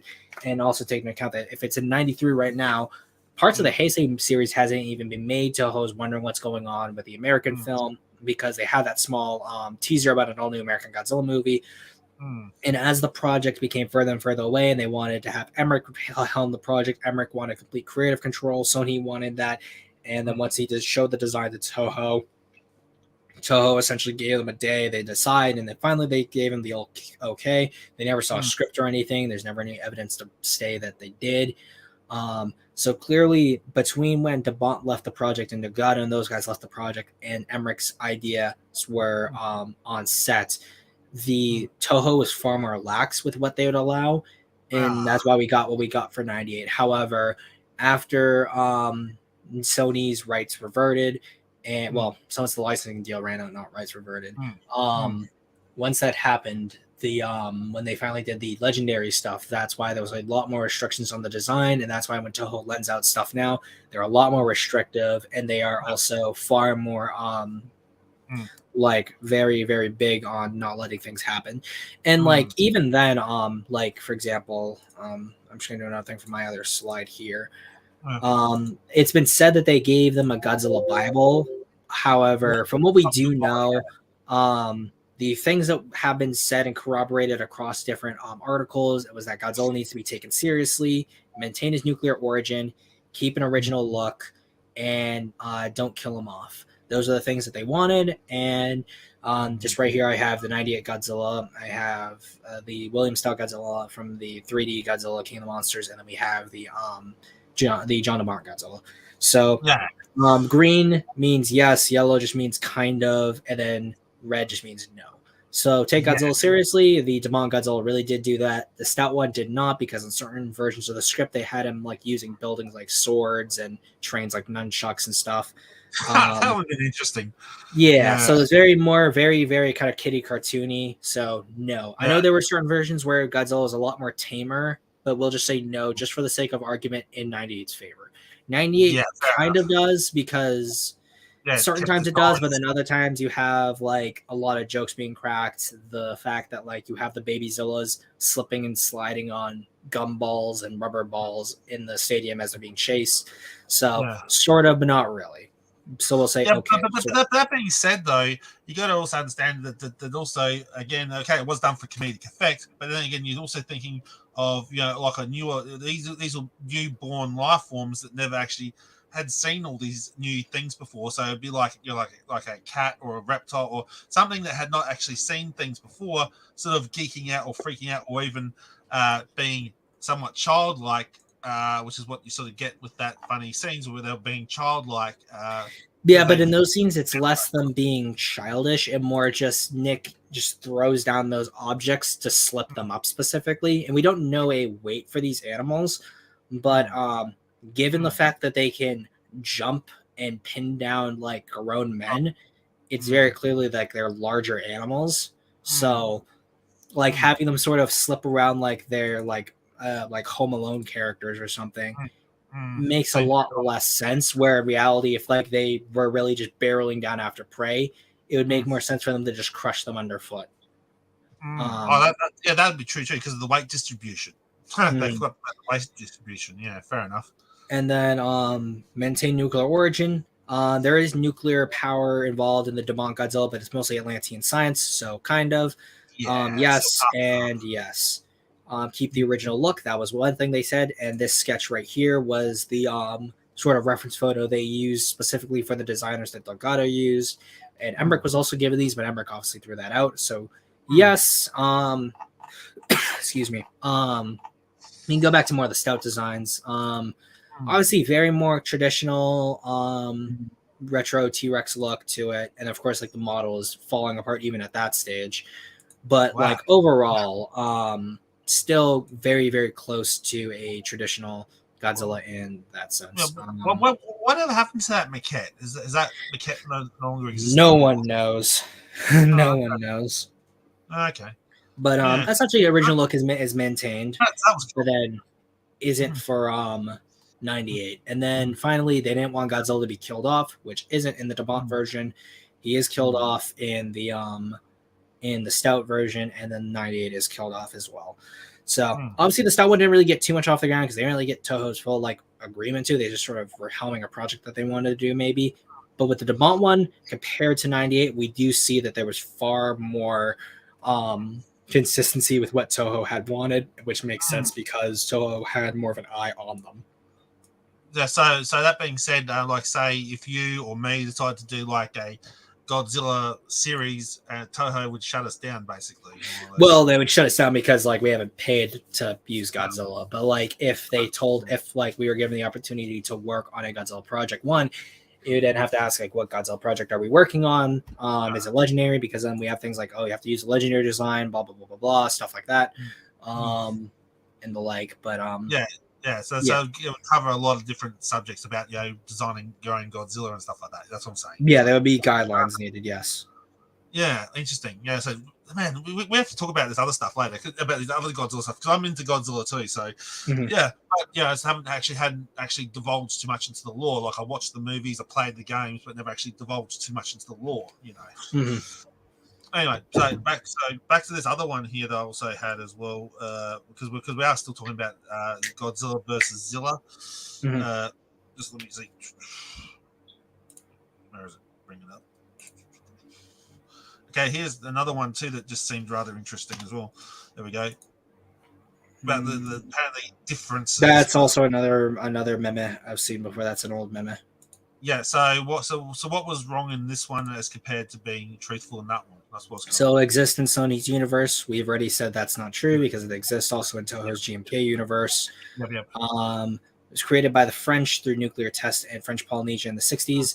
Summoned by the alien extraterrestrials and was featured on the ancient mural on Infant Island. It is also inhabited with an alternate dimension. So this right here, it was summoned by the alien extraterrestrials. That's from Final Wars. However, it is stated in promotional material that it is a mutated iguana from the same test as the 98 monster. Featured on an ancient mural of Infant Island. That is from specifically the rules of Earth continuity, inhabitant of an alternate dimension. That is from Godzilla Oblivion and Attack the East Coast 98. That's the GMK origin. So this is amalgamating all of the different origins because Zilla has appeared in more material than 98.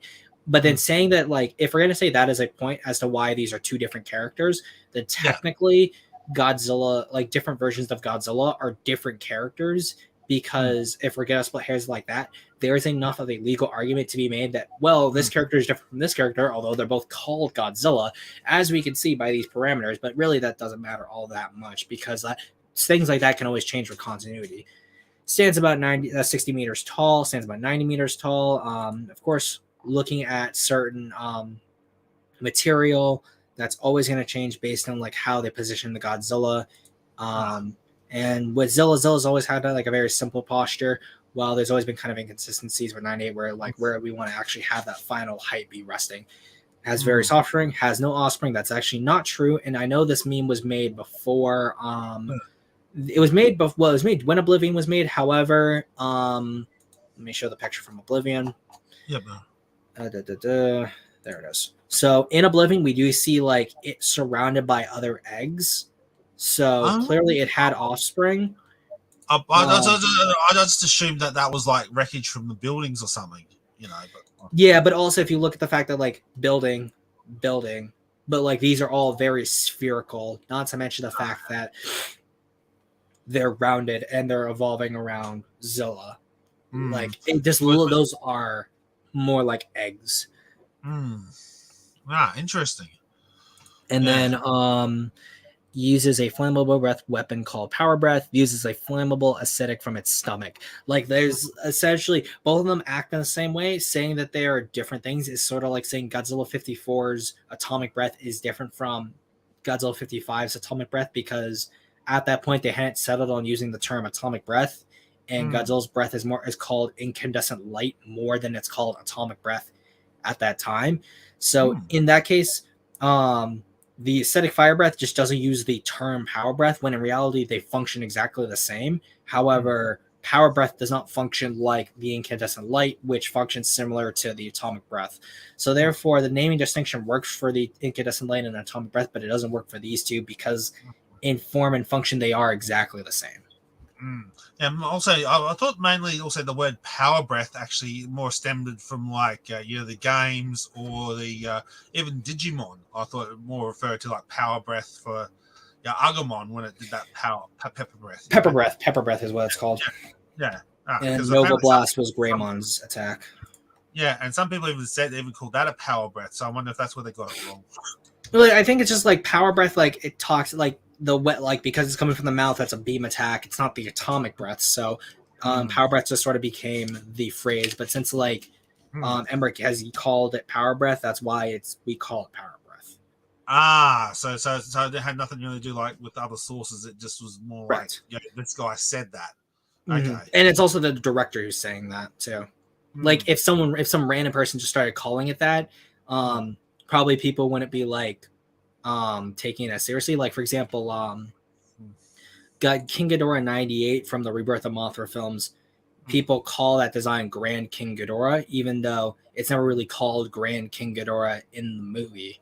While, for example, Cretaceous King Ghidorah is never called specifically Cretaceous King Ghidorah in the movie, but is called in material outside of it Cretaceous King Ghidorah.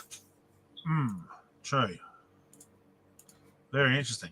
But I guess also there was also another theory. I think I was going to throw at the wall about a similar design for the Godzilla concept that sort of showed up even before the actual 1998 movie sort of showed up. I think I know I'm talking about him when it comes to that. Let's see. You have a picture of it? Just send it.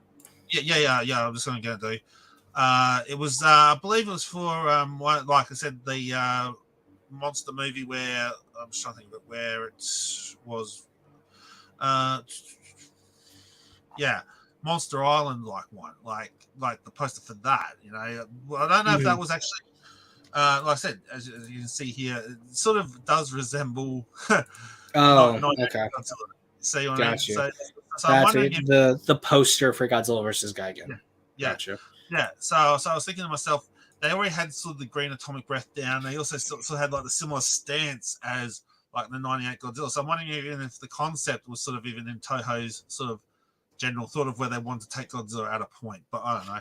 But also the other thing is to keep in mind that actually that poster wasn't made by Toho. That was made by an American company. It's sort of like the same thing with how let me scooch. I'm going to send this to you just so I can have them both next to each other when I bring them up on screen. Because Godzilla vs. Godzilla Monster Island was only a name given when it came out in America for a bit, and then it just became Godzilla vs. Gigan. But obviously we have the American poster here.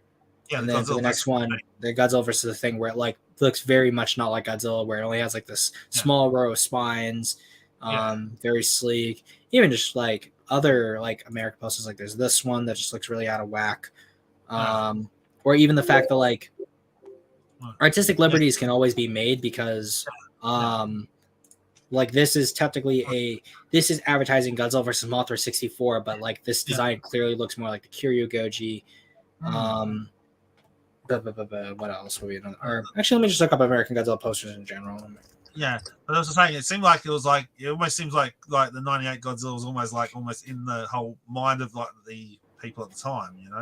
It's like, possible, but I also think that like the reason why they use like the green atomic breath is because like they were already using like that green fiery effect around the logo, so having the atomic breath match that color just made more sense. Okay. Like even then, like even the old King of the Monsters poster, even though this is a more accurate design, it still has Godzilla being green with red spines and his breath being like this fiery color. Or even the same thing here, where Godzilla is technically charcoal gray, even though he looks green in certain lighting for shots of that film. But same thing, red atomic breath. And even like the times where it's really accurate, You still see like things like, oh, the beams are wrong color here. Same thing, beams are wrong color there. Or the fact that like design's a little weird. This is fire, not the atomic breath, and they're on the World Trade Center. There's always like those weird. So that's what things. happened to the World Trade Centers. The Godzillas are standing on top of it. That's what crushed them. Exactly. There we go. Actually, there was even a scene where I think it was in the animated series with Godzilla standing over two buildings. I thought that looked like the World Trade Centers actually destroyed as well. So I thought that's rather interesting. But yeah, okay. So basically, that the Monster Island poster was sort of like just a coincidence. Like the design looks similar to a '98 Godzilla. So it was just a stylized choice. Like even Gigantus the Fire Monster literally doesn't have Godzilla technically, even though it's a Godzilla movie. Like it's things like that.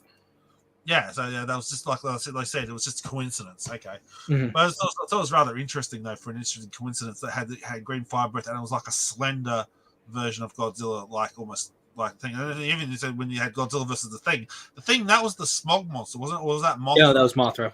That was Mothra. Okay, yeah.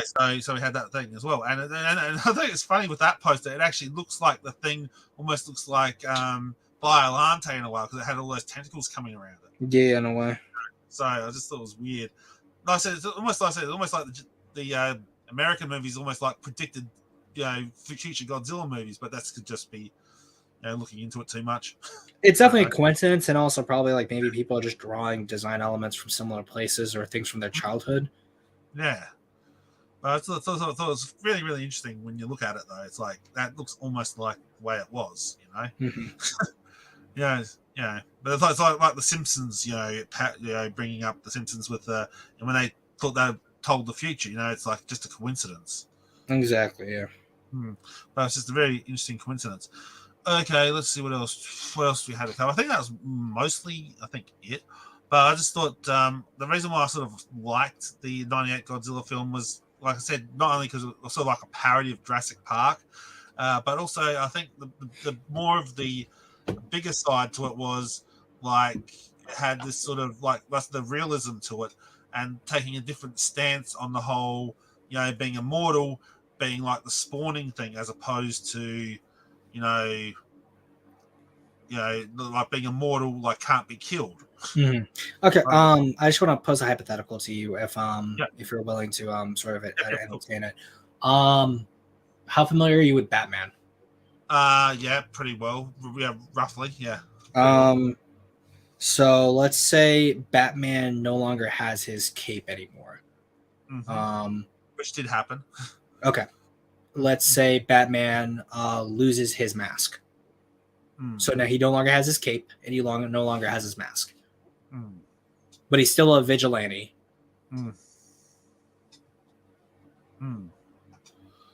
Yeah. Okay. Would you still say that's Batman? Yeah, because that really depends on your definition, because it would also depend on where the actual director wants to take it too. No. Because what I'm just saying is that like at this point we have removed Batman's cape, we've removed Batman's cowl. Let's just say he still has a symbol on his chest for now. We'll say he still has a symbol on his chest for now, but he is still a vigilante who at a point in his life suffered a tragedy of loss of family members at the hands of crime. All the usual. Yeah, all the usual. To a degree, yes. Would you still say that's Batman? Yes or no? I just want a yes or no on this part first off. Well, like I said, it really would depend on where they would actually put in the timeline. Because, like I said, Batman in some variations, which I will point out to you, Batman the animated series did cover this, where Batman did go vigilante and didn't even have his traditional mask and just wore one of them ski masks and stuff like that. Yeah, no. Well, what's it called? So let's just say hypothetically, in this universe, Batman no longer has his cape, no longer has his cowl, and he no longer has a bat symbol on his chest. He has a skull. Yeah. That would be different. Okay, that'd be different. Okay, but he is still a vigilante who wears black, fights crime, and is a lonely person because of a direct tragedy due to the loss of a family members because they were killed. Yeah, like I said, when you said before with the bat logo on the chest, I would still say that would be Batman. But then when you sort of move over into like I said, having a skull on the chest, that's where you get into like a Punisher kind of concept. Okay, there you go. You've hit the nail on the head because like on a fundamental level, Batman and the Punisher are very much the same characters. They are both men who have lost their families due to crime at gunpoint. And at that moment, they, through training, have honed themselves to peak physical performance and have now dedicated their entire lives to fighting crime. Oftentimes, many people around them believe that they are insane and they're able to perform superhuman feats often just due to sheer will alone and their tenacity. Oftentimes, they are paired with other beings who far surpass them in physical ability. Batman has Superman, and Punisher has people like Spider-Man or Captain America. But in both cases, they fundamentally, at the core character, are still the same. It's just that there are many details that are different between them. Batman has his bat, Punisher has his skull. Batman has a cowl and cape, Punisher does not. He's more tactical. However, there are Batmans that do have a more tactical look to them. The recent Matt Reeves Batman is a very good example of this. Batman at one point did use guns, but Thomas Wayne, I believe. Well, no, not even Thomas Wayne. Like back in Detective Comics, when Batman was first being conceived, he did use guns, and he also did kill people. So it is hypothetically possible to be like you could make enough. You can make enough loopholes. Like actually, Kaimo is watching right now, and he just said the line between Punisher and Batman is Batman's moral code and morality. He's very Jungian that way. However, we do see in Batman versus Superman that Batman will go and kill people. So hypothetically, let's just say that there's a new person making a Batman movie. Let's call him Shmolin Pemerick. So Mr. Shmolin Pemerick decides that he wants to make a Batman movie, but he doesn't want to use Batman's cowl because having bat ears is silly. He doesn't want to have the cape because that's silly too. You're gonna get that like caught on things. People are gonna use it to choke you or pull you down, stuff like that. But he still wants Batman to have an armored suit. And if people say, well, Batman usually just wears spandex, he can be like, well, Matt Reeves' Batman had an armored suit, so I want an armored suit. Like, let's just say DC gives that to him. Let's say, oh, I want Batman to start using guns again. And if people are like, well, no, Batman doesn't use guns, it's part of his more character.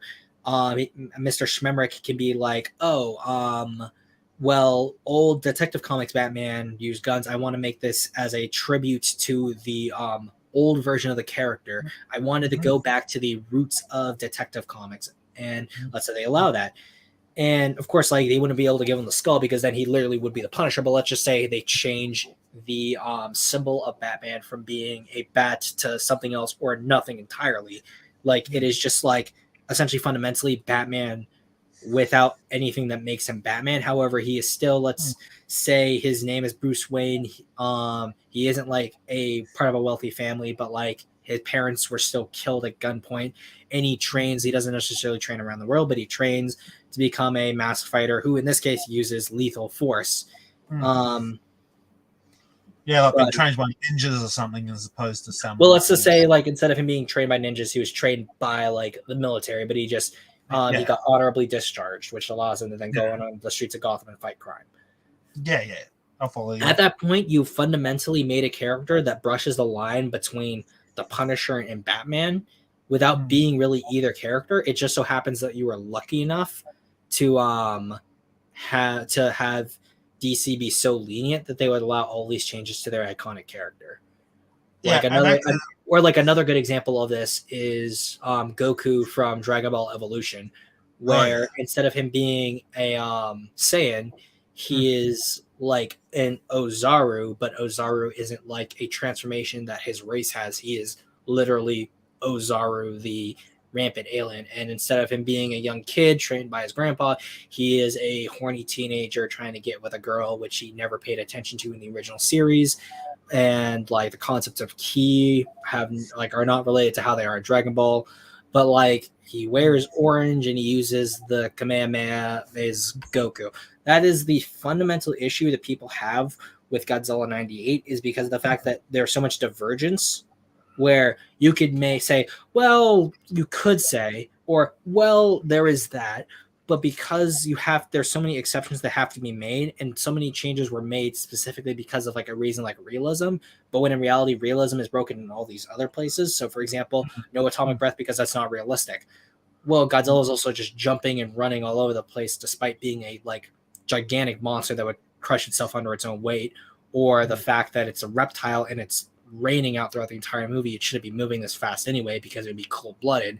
There's things like that that need to be taken into account, and they don't use realism as an excuse to justify these inconsistencies. They're just left there. And because of this, it's safe to say that Emmerich really just didn't care about the character. And this is something another person had posted, and I wanted to bring it here. And I'm gonna share the screen on this. I'm also gonna do the audio too, so you can listen to it too, because this is specifically what Emmerich had said about 98. A little bit down the line, with Inception for just a second. Yeah, can we show this without getting your copyright struck or anything like that? They're not gonna be able to copyright strike me for this, I don't think. Okay, cool. Okay. Godzilla. A movie I never wanted to make. Can you elaborate? Oh, it was like kind of one of these things where I did everything I could to not make the movie, and whatever I did, I kind of, I failed. I made him slimmer. I made him faster. It didn't look at all like the original Godzilla, and they like always said yes. Godzilla. So yeah, that's the entire clip. So basically, more or less, the guy didn't actually care about the Godzilla as a franchise. That's what he didn't. Yeah, Emmerich never cared about the franchise. And of course, like Kaimo's right there. Like Emmerich not caring about the characters well documented. So like for people who know if someone overtly hates you, like Down on the Mug does not like you, the amount of charitability anyone should give to their products is already going to be low anyway. So anyone appealing to things like, well, technically by these legal standards, isn't going to apply really to any of these people, especially because of the fact that like the person doesn't believe in their product anyway. And if we're going to say like, well, it's fake, it doesn't really matter. Well, then neither really does the legality of it, because at that point, if you're saying, oh, it's fiction, why should you care? Then you're defending the fictional legitimacy of a product that doesn't matter in your own logic. And also, wasn't there a point as well that said that the atomic breath was not allowed to be used for Godzilla 98? I thought that was a legal trap thing. That they No, the atomic breath was not. They did not have any problems using the atomic breath. Emmerich just did not want to use the atomic breath. And Keith Aiken specifically talked about this when they were making Godzilla the series. Dean Devlin and Emmerich did not want an atomic breath. Okay, but at least like I said. But then when we go back to the animated series, that's what I'm saying is like the design and if they did things right, like the animated series did, we could have had a completely different variation of the Godzilla 98 that actually would have been far more superior and better. Would you not agree with that? It would be superior and better. However, I think the series does well, despite the design, not because of it. So, for example. If you take out the 98 design and you put the DeMont design there or the Stout design, nothing fundamentally changes about the quality of that series, because at that point you're having this new Godzilla design do everything that other Godzilla did. So in reality, the design isn't what causes that film to be good. It's because of the fact that since there's already a negative reputation about the 98 film, a more traditional take with the design is why people like it.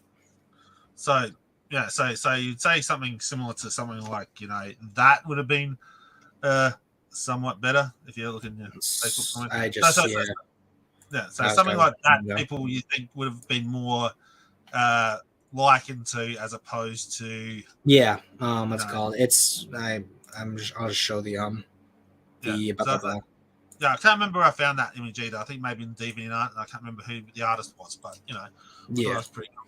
Yeah, So like basically, essentially, if this design was in Godzilla the series wouldn't change fundamentally. Like on a like nothing fundamentally story wise changes, so therefore the quality of the stories doesn't change. It's just the fact that therefore you'd have a more traditional Godzilla in the role, which people would just be like, "Oh, cool, we got to use this Godzilla design. It's a good Godzilla design." But I guess what I liked about the 98 design was that it did step away a lot from the classic, appeal to the original Godzilla. Like it was built sleeker, but it still did carry across some of the traits of the like the thing. Like you said before, you said, is Batman still Batman if he didn't have his cape or his ears? Example of Godzilla 98, he still had the scoots on his back. He still had the sort of like the tail and the feet. Everything seemed to sort of still slightly line up, but where the thing sort of started to fall apart was, like you said, they tried to make it more realistic. They tried to take away the fire breath or the atomic breath. They tried to take some of the elements that made Godzilla a little bit away. Yeah. So, just to run through this hypothetical here, obviously we have the Yongari design. Dinosaur, upright standing, got a horn, doesn't have an atomic breath, but has a fire breath. Yeah. Like, would we, if like we didn't know what this monster was called and someone called it Godzilla, would you call it Godzilla?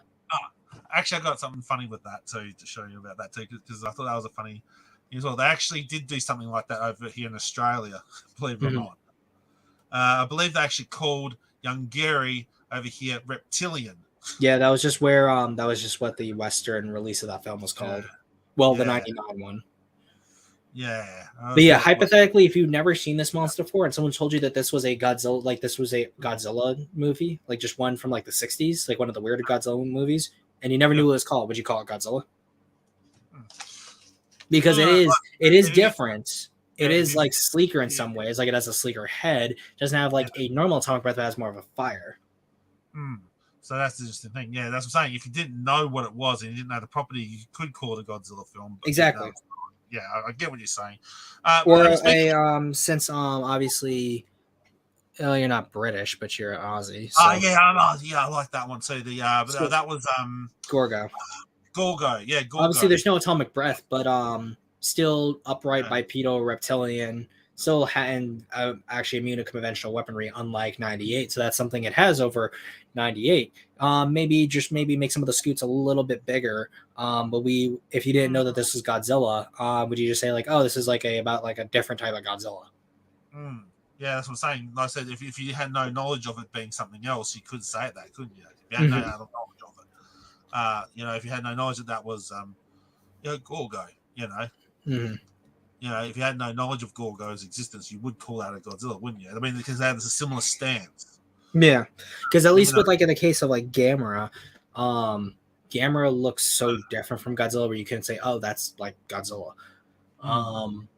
And the reason why I bring up these hypotheticals is because of the fact that although there is legal precedent that they made a Godzilla film at the time, we now have the same design taking up a new spot. So therefore, it is more consistent with the character to allow Zilla to be its own thing and allow Godzilla to expand and change in ways, because I think the Reiwa series does this well, but still keeping Godzilla traditional. Because let me go back to my slides. Because like we should be down further. Nope, too far. Like we have Permian reptile, we have zombie prehistoric sea reptile that evolves, we have literal plants, and then we have interdimensional subatomic particle magic monster. Yeah, that also evolves. Yeah, that was Godzilla Rebirth. Is that what we're talking about? Godzilla. That's Godzilla Ultima. Yeah, that's what I was trying to figure out. Yeah, because I haven't seen that series either. I've been meaning to get into those last two ones. I said Godzilla Ultima and that Plant Godzilla. I have not seen those movies. Godzilla Ultima and Godzilla Earth. Yeah, and also the other one, Ultima, that was in the TV series. Yeah, it's like an anime series. Ultima was in the anime, and then Earth was in the anime movies. Yeah. I still need to check them out, because I think I've checked out maybe the first Plant Godzilla movie, like where it transformed from a plant into a rock-like one, wasn't it? Like it started off as a plant, then it evolved into like a rock type one, or No, what's it called? It like the both of them are like both Phileas, which is the small one, and Earth, which is the big one. They were both like made of plants with like metal like in their biology and stuff. It's just the fact that like Phileas ended up dying and Earth was the one that they found like waking up. So basically that big plant one you see there, that was like say like a true form. Well, no, it's the that's the same Godzilla that drives them off the planet, and it's just after the 3,000 years and they finally return to Earth. That Godzilla, the same Godzilla that they saw years ago, became 300 meters, while Phileas, which is the second Godzilla of the continuity, is the same size as the Godzilla they encountered when they were first on Earth. So when they assumed they killed the real Godzilla. Okay, interesting. Mm-hmm. So again, it goes to show there was like those two Godzillas and one got killed off. Yeah. But I mean, like, Godzilla dying isn't an issue because Godzilla's died before. However, it's the matter of the death that's important. Okay, so basically, the debate about how Godzilla actually dies is basically irrelevant. Is saying that it's sort of irrelevant on the basis of how it's actually died. Like if you gave him like a heroic death, it makes a lot more sense. Well, less our heroic death and more like you need to contextualize the death better. Like, literally the easiest way to justify 98's death is saying like the F-15 Hornets that the missile payload that they're delivering specifically breaks down nuclear material and like gives some technical mumbo jumbo like, hey, if this hits Godzilla, it's gonna be able to cause a chain reaction in his body and he won't be able to support himself or something like that. Or basically turning off his like we're talking about the animated version where in certain circumstances certain viruses or something would affect him and his regenerative capability was dead.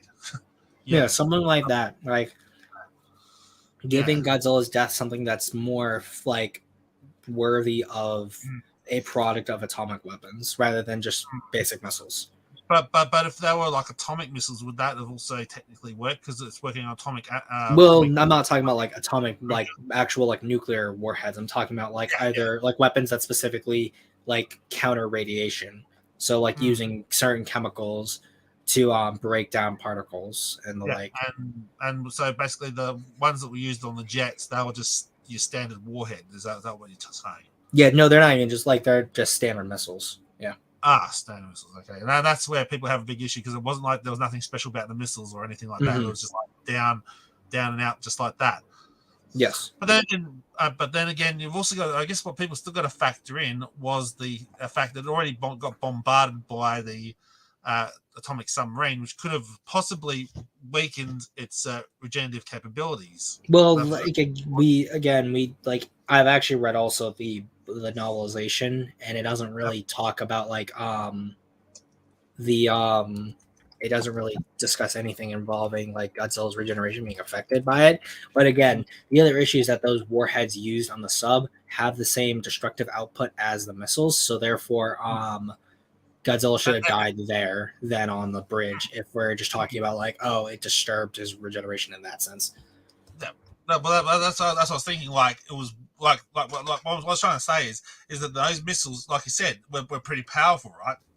So when it actually hit Godzilla or hit near to him, because I don't know, did they actually hit Godzilla or did they actually just hit the wall? They would have hit him, however, in like it's implied more that they hit the wall rather than actually hitting him. Yeah. But like I think that's also just an issue with the film. Because we can bring it up. It's not gonna actually I'm not gonna get copyrighted for it. Okay, cool. So bringing out, we can bring the scene up because I wasn't sure how much like stuff we could actually use without getting struck. Yeah. But, so, but okay, we can bring that scene up. But I just assumed that the missiles either struck the whatever it was, that wall that he was trying to dig into, struck that wall and created either a bell. Like based on the trajectory they wouldn't have they would have hit him directly. But it's like one of those things where it's like they needed them not to, which is weird. But so but let's just say, right, if the missiles didn't hit him, right, I was thinking like it created like a bell effect, like like how bats or something gets thrown off by stuff like sonar stuff.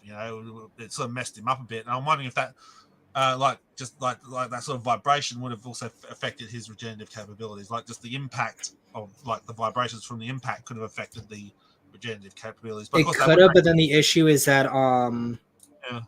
based on like what we know from just the script as well as the novel, none of this is implied, and it just ends up becoming conjecture. Yeah, that's what I'm saying. It's only theory until we can actually prove it otherwise. Yeah. Point taken. So that's the problem. Is I like theories, but until we actually got some solid core facts, that can be a big problem. Anyway, so this is the scene here. Like I said, here we go. It's like so. I'm also gonna. I also just want to bring down. I'm gonna lower the speed just a little bit. Yeah, because it seems like it's like even from here, how they're positioned here, they should just hit him directly.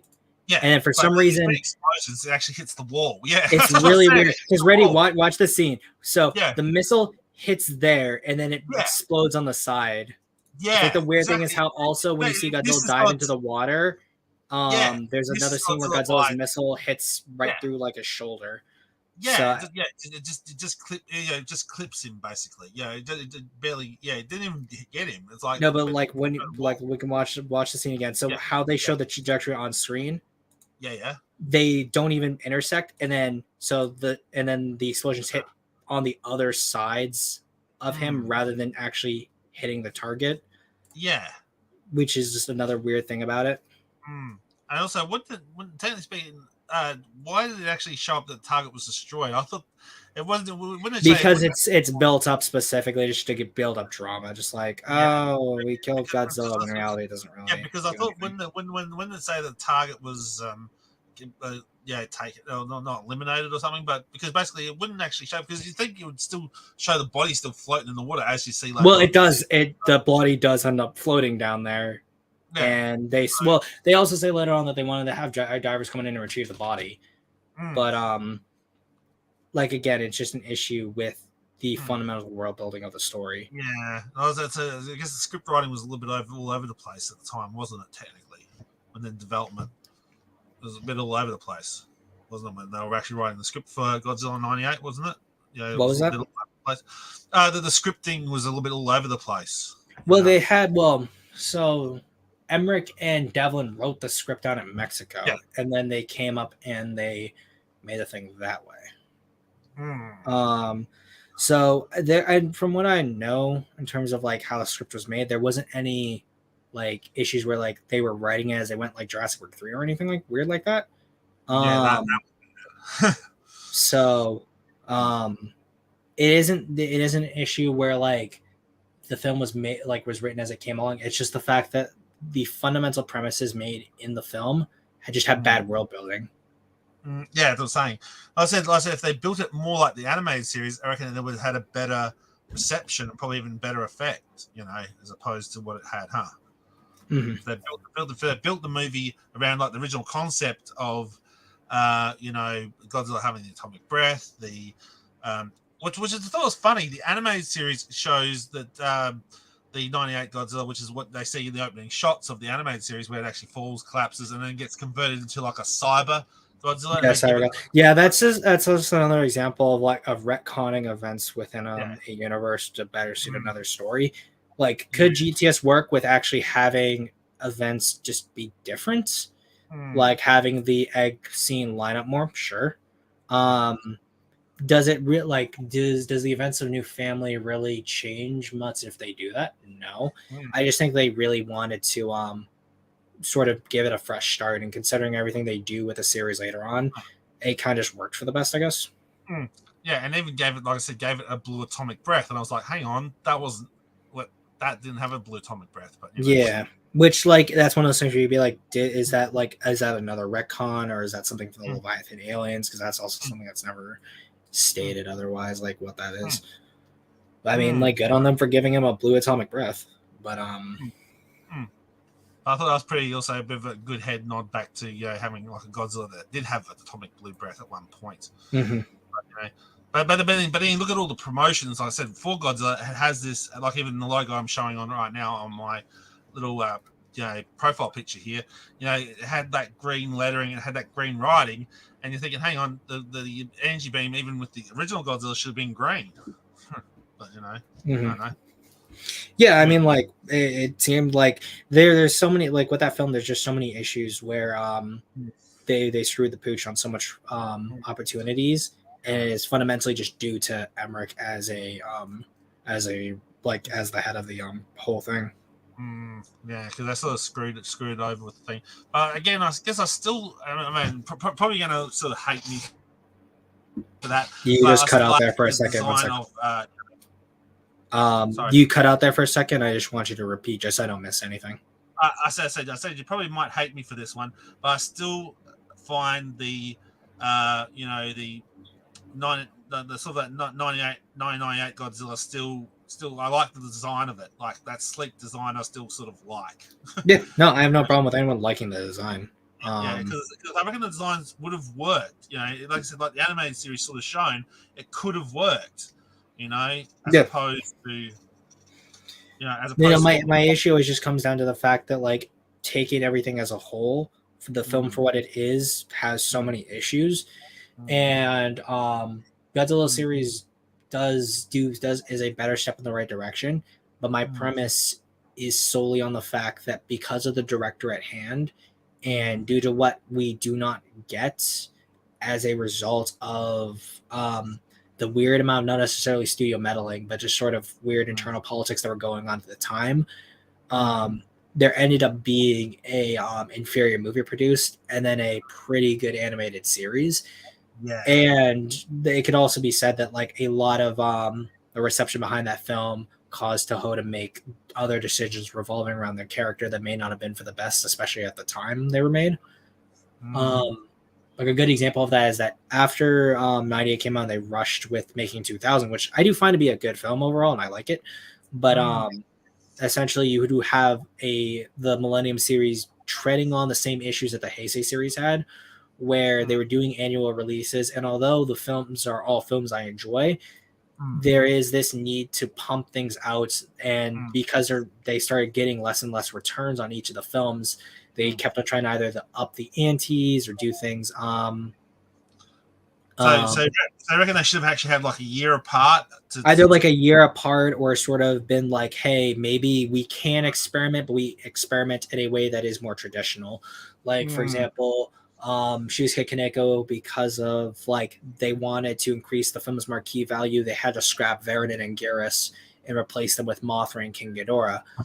And although it's cool to see Ghidorah as a hero monster, it does mean we don't see Anguirus until Final Wars. We don't ever see Varanid in another film. And we also see the fact that, like, compared to the Heisei Gamera trilogy, which just had better overall effects, and also between its films had far more time to actually develop them, and just like the teams who were working with them, Kaneko was under a much greater sort of like time schedule where he really had to get things done. And in some ways that does result in GMK being rushed and not as good in a lot of ways compared to Kaneko's other work, which is downright phenomenal even to this day. And like that's why, like, even people who don't like 98 like Shin, because although it's very different, the end Godzilla we see is still a more traditional looking Godzilla that not only has his traditional powers, but he has more powers. Like, although 98 does have more overt burrowing, he doesn't have a power breath. Shin has a atomic breath. He also has back beams. He also has a tail beam, and then he has like he just looks creepy, evolution, all that stuff. Yeah, Evan, quickly, I just sent you another photo. This is of the Millennium Godzilla. Now, I sort of like the Millennium Godzilla because, I said I like the games and stuff when they had that design. Yeah, but the one issue I had with this design, first off, we had with the first Millennium one when he first came out. As you can see there, he had the purple spines, the purple dorsal plates, and eventually they turned it back to the traditional white, which was pretty cool. But the main issue I had with this was that center spine being so jagged right up, like it was like too much. It was like, hang on, this Godzilla would have had to like duck under things and stuff, and having that huge spine on its back would have been a big disadvantage. What are your thoughts about that? I think, well, even then, like that's a good example where like you don't like the specific aspect of this design for like Godzilla, but like a lot of people really love this design. This was like my favorite design for the longest time, and it's because like it does take things that are different, but it also sticks to tradition. Where we still have a Godzilla with ears, 5 toes, a very closely traditional looking face. While now my favorite Godzilla design is like with Ultima is my favorite Godzilla design now because I like how it looks posture wise. It has a cool atomic breath. The roar it uses is a roar I like. There's just things about that design that work for me, and I know that does not work for a lot of people, and that is fine. But I think that if new designs are going to keep on being made, the issue I feel is needed is there needs to be a understanding that tradition is important and building off that tradition in a way that is respectful, but also doesn't try to veer off into being its own unique monster is what's going to make a new Godzilla be perfect. Yeah. Exactly. Like I said, I have no real actual issues with the Millennium design, but it's just like as you saw, it's like this giant crystal spike, like that little top bit of like there's like this little shard that seems to jut upwards, like this little thing that made it actually taller on the back spine of the Godzilla. Yeah, it's like I was thinking, hang on, but then he'd have to duck under bridges, he'd have to duck under. Well, we may not even have to duck under them; he just slices them because of how jagged the spines are. Yeah, but even if it sliced through a building, right, it would still be a bit of a disadvantage if it got like that large spine actually stuck in a building or got stuck in the ground if you got knocked ass over turkey into the ground. It'd still be like it would be like putting a stake in the ground. It would just be done. Well, we also do see that when the Millennium ship hits him, you see him when he gets thrown through that building. We see the spines just really, really jutting out, which it's a cool effect. To it, but yeah. I don't mind it too much. It's just like that large. I reckon they should have actually like shortened it a bit. Would have been a little bit more interesting for that design. Is to shorten that spine a little bit more. So a bit like the previous Godzillas, where they should have shortened the spines just a little bit. Still had them long, still had them jagged, but just shortened it just a little bit. That way it would still make Godzilla a little bit more maneuverable as opposed to this giant dorsal plate that would get stuck everywhere. Yeah. That was the issue I had with that. Let's see. Okay. Was any other sort of big ideas you kind of had, or was it more just sort of general Godzilla stuff? Well, that was I think that's sort of roughly it. But I think there was also what else was there? Mm-hmm. There was we'll have this be kind of the last thing, so we can. So we can sort of wrap it up, and you can go do what you got to do, and I've got to go do what I got to do, and then it's been great. It's been great talking to you, man, and hopefully we can do this again some other time too. Yeah, no problem. Very good talking about stuff. So if you ever want to do another hit up or another team up like this to talk about Godzilla stuff, I'm all for it. Mm-hmm. Okay, now what else was it? Okay, there was another thought I had too. Where is it? So where I'm trying to find what I'm looking for. Just trying to find what I'm looking for. Just I had this really cool thing, and I thought, this would be interesting. But I don't know if I still got it around because it was here. But I'm trying to find it. I'll be trying to find it. There you go. Yeah. So in the meantime, I just want to see has my thing. Is it blinking black still? What's that then? No, I'm just trying to see if like, yeah. Okay. Still. So the green screen finally works, but now wait, is the thing finally good? It looks like it is finally good, and I'm not having blinking issues now. There we go. So we're having computer issues before. It like literally was computer issues, and nope, there it is. Now it keeps blinking in and out for some reason. I was like, I thought I had it. I'm not sure if it's lag or if it's just an issue with the camera itself. I don't think it is the camera though. I think it has to be something else that's interfering. Because now it's literally fine now. I have no clue. Okay. So here's some other little pictures I thought up. So if we had there we go, with Godzilla standing up, basically Godzilla standing upright, like you said, to be more traditional, would that suited a little bit more up your ante, like having it like that, where it's sort of. Okay, yeah, no, I've had this discussion with another person too. Uh, I felt like having Godzilla stand up more is fine. I think the issue is that literally because of how skinny the design is, they'd have to beef up the design a little bit more so it just looks better proportionally. So, just I think so. Somewhat.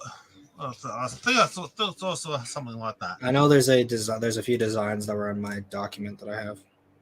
Yeah, so something more like this one here. Like I think this one was taken from Yeah, so like for me, like sort of this one right here. This one's a little too chunky, but like something that's like this or that would work for me. Nice.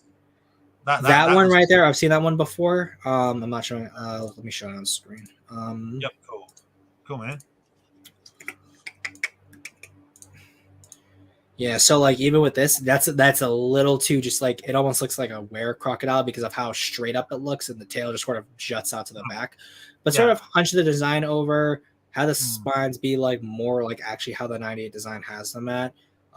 Keep the face more standard to 98. Make the chest more or less humanoid, make the arms smaller, and I mean that'd be fine in my opinion. Oh, okay. So yeah, so I'm saying like having that sort of but I'm sort of like saying so sort of having like a similar stance, but you know, it's just like beef up the body, but sort of the design aspects still working. I know there's a really good image that someone else had sent me. I should go find it. Where it had like a 98 more standing upright that I really enjoyed. Yeah. Well, so if you can't find it, man, just show it to me later. But you know, I know I know the person who I don't know I forget the person's like the artist's name, but I do know like exactly what the design is in my head. It's just a matter of going all the way back to this because I just sadly don't have the design just straight on hand right away. So something a little bit like this model that I found on like I think YouTube or whatever. I saw this sort of design here. Oh, it's like this little model you're talking about, something similar to that. Let me. Something more like that. Is that what you're looking for? Something sort of but that's more Chiba-fied. I just found the design. It's let me share.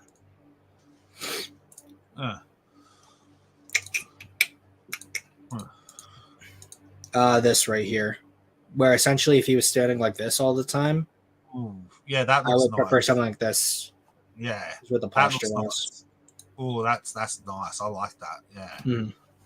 Yeah, and also keeping the sort of like when he charges up, having that same sort of green glow along the spines would have also been nice. Yeah, as well.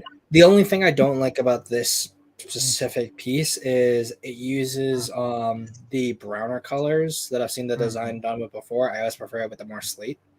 But if he uses the slate with like the more midnighty, outer spacey kind of blues here, and then just have the tongue breasted with the green, that'd be fine with me totally. Yeah, so I said, as I'm saying, as you can see here, the design of it, like the sort of rough design of it, looks brilliant, and would have, like I said, that's I think that's what attracted to me to this version of Godzilla was that sort of shape and design. Like it was so different, yet it still kept like I said, the sort of dinosaur monster aspects of the actual monster. I think that's the reason why I sort of like the 98 movie for that aspect is the actual design of the monster, not per se, like I said, all the plot points and all the stupid things that happened in it, but now sort of like the design of the Zilla. I think that's what really caught it. It's like even when they were doing promotional stuff, when they were only showing like the feet or showing only like no, definitely. What's it called? If there's one thing I will also praise 98 for, it's that it had very, very good marketing. It's just the fact is that like what was ended up like what the end product was for 98 just ended up just not being all that it could have been. Yeah, I agree. And that's also like we never see that ever for like 2014 when that came out, and I think a lot of it had to do with like if you go like use like in an archive of the Wayback Machine, a lot of articles talking about 2014 were like all saying, oh, it's not going to be like Godzilla 98 or like Roland Emmerich's Godzilla, but but as you can see what I mean talking about is like it's also like the spines, like the spines are sort of like proportionate to the body, so it doesn't look like the spines could ever get stuck on anything or whatever. You know what I mean? Mhm. Well, another thing is one sec. So with the sketch I shown here, this art piece is more proportional to the animatronic that was actually in the film, and there's just smaller details, specifically like a larger neck. Spines are a little bit more stylized here. The tail is more serpentine and longer. The arms, like how they're positioned. There's just smaller details here that just allow the design to work more for me than it does here, where we actually see the design as it more or less actually was. Yeah, I was gonna say, isn't that other second one more like the bodysuit that actually that one there wasn't that more like the bodysuit that was actually this was done for like Kai Jun and stuff like the just like a drawing event, and this is like a very stylized 98. Well, this is more like actual accurate 98. Yeah. Mind you, though, like I said, I still sort of like also that one as well. Like even the art design, but also even the old sketch. Yeah, even though, like I said, like the tail, even I just noticed, is it that tail was up to sketch because that seemed almost too long. Yeah, the tail's also longer in the sketch too, which is I also like the fact that the tail's longer too because it just has a more serpentine kind of look to it. Yeah, but I mean, even with the '98 Godzilla, the one you showed, the tail seemed longer as well. So No, actually, the tail's pretty proportional in size in terms of like what we know for length. So yeah, interesting. Yeah, but I said so. Yeah, it was all that stuff, man. So let's you cleared up a lot of my misconceptions of the whole Godzilla '98, which thank you for that. Yeah, no problem. But also, man, I still like I said, I still like that design. You know. What's it called? I never bring any fan on here to tell them they should not like what they like. If people have misconceptions, I will gladly inform them about those. Or if like they have ideas that's an issue with that, I will always like say we can hash those out. But when it comes to likes dislikes, I can't really persuade people on that front. Yeah, cool. As I'm saying, like, it's just the design I sort of like as opposed to anything else. But I said the animated series sort of proved that design sort of could have worked. It's just it depends on. I guess it's like the Godzilla '98 is a bit like, or Zilla '98 as people now say it. It's like an actor. They had to work with the script that it was actually put in. Like the character had to work with the story it was put in. Like we have the Doctor Who with the Jodie Whittaker, with her doctor, the female doctor. Some of her were absolutely garbage, and that character the female doctor could have worked if it wasn't for the fact of bad writing. So I guess that could well, it's also due to the fact that like certain times like newer things were put in specifically for a certain way, like looking at Jodie Whittaker's doctor, because it was a female doctor, we also realized that the first like version of that doctor was not only also female, but also they were the reason why the Time Lords could regenerate, because they like stole our regeneration powers. So essentially sometimes certain designs are put in specifically because of certain stories being made, which could also be an issue too. And sometimes like they can rise above it. Like I know there were times, I'm not super familiar with Doctor Who, but I think there have been times where like doctors have like crossed before and actually encountered one another. Yes. So like it could be possible that like obviously who was it? Wasn't it the 11th is returning as another regeneration again? Yes. Number 10. Yeah, 10. It's number 10. Yeah, 10. Okay. So yeah, if like Jodie Whittaker's doctor meets the regenerated 10th doctor, that could like maybe she could have a story in there that actually works better. But because just a little of a spoiler, at the end of the recent regeneration, they regenerate him back to the 10th doctor, and so the 14th doctor is technically the 10th. So I wasn't sure. Obviously, I'm super unfamiliar with that. I wasn't sure if like I knew that like the actor, and I know he'd been the doctor before. I wasn't sure if he was like the 10th, 11th, 13th, or whatever. 10th, okay. And I think it's hilariously funny because they say it's David Tennant, and they say that's the actor Yeah. who plays David Tennant. So it's like 10, Tennant, 10th. Yeah, they sort of had a play on that for a long time. Mhm.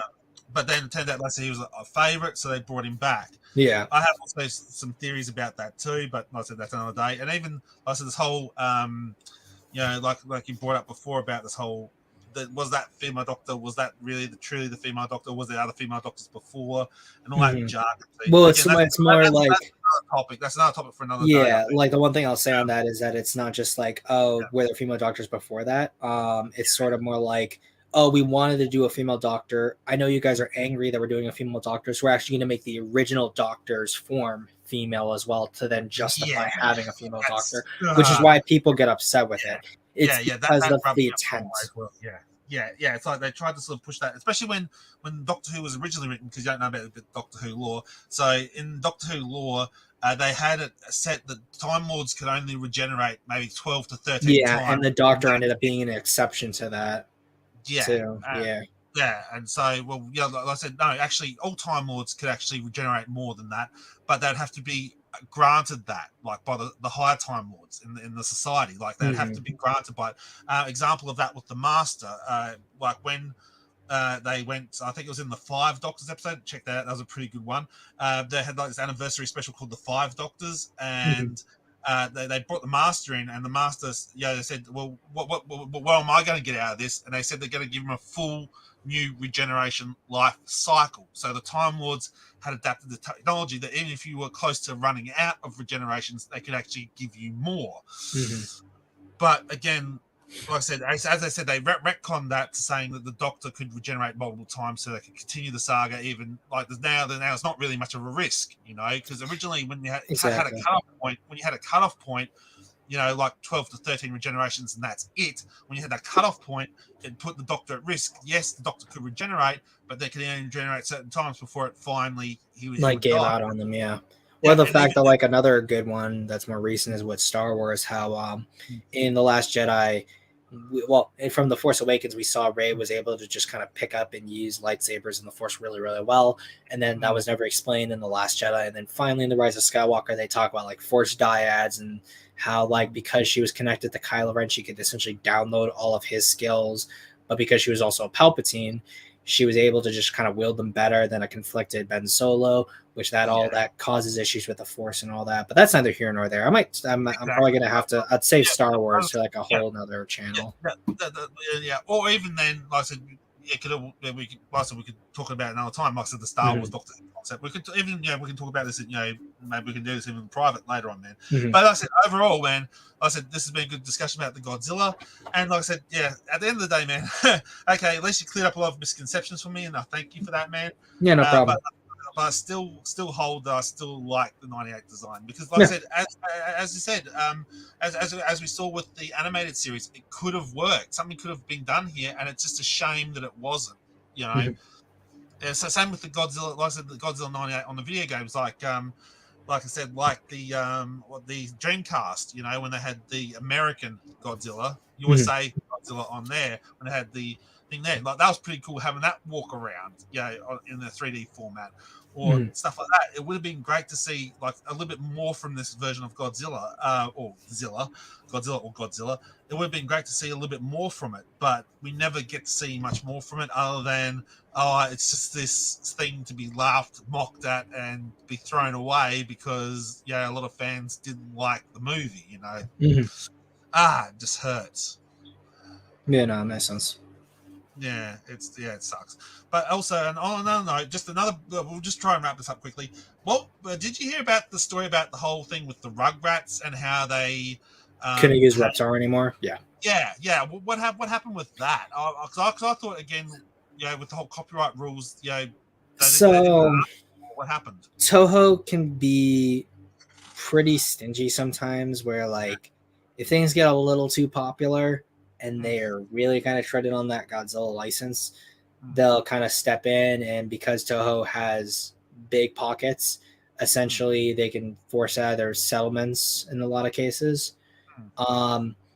Like I know another thing that ended up happening was there was one rap song that used some of the beats from like the original Godzilla theme, That was something that wasn't available for a long time.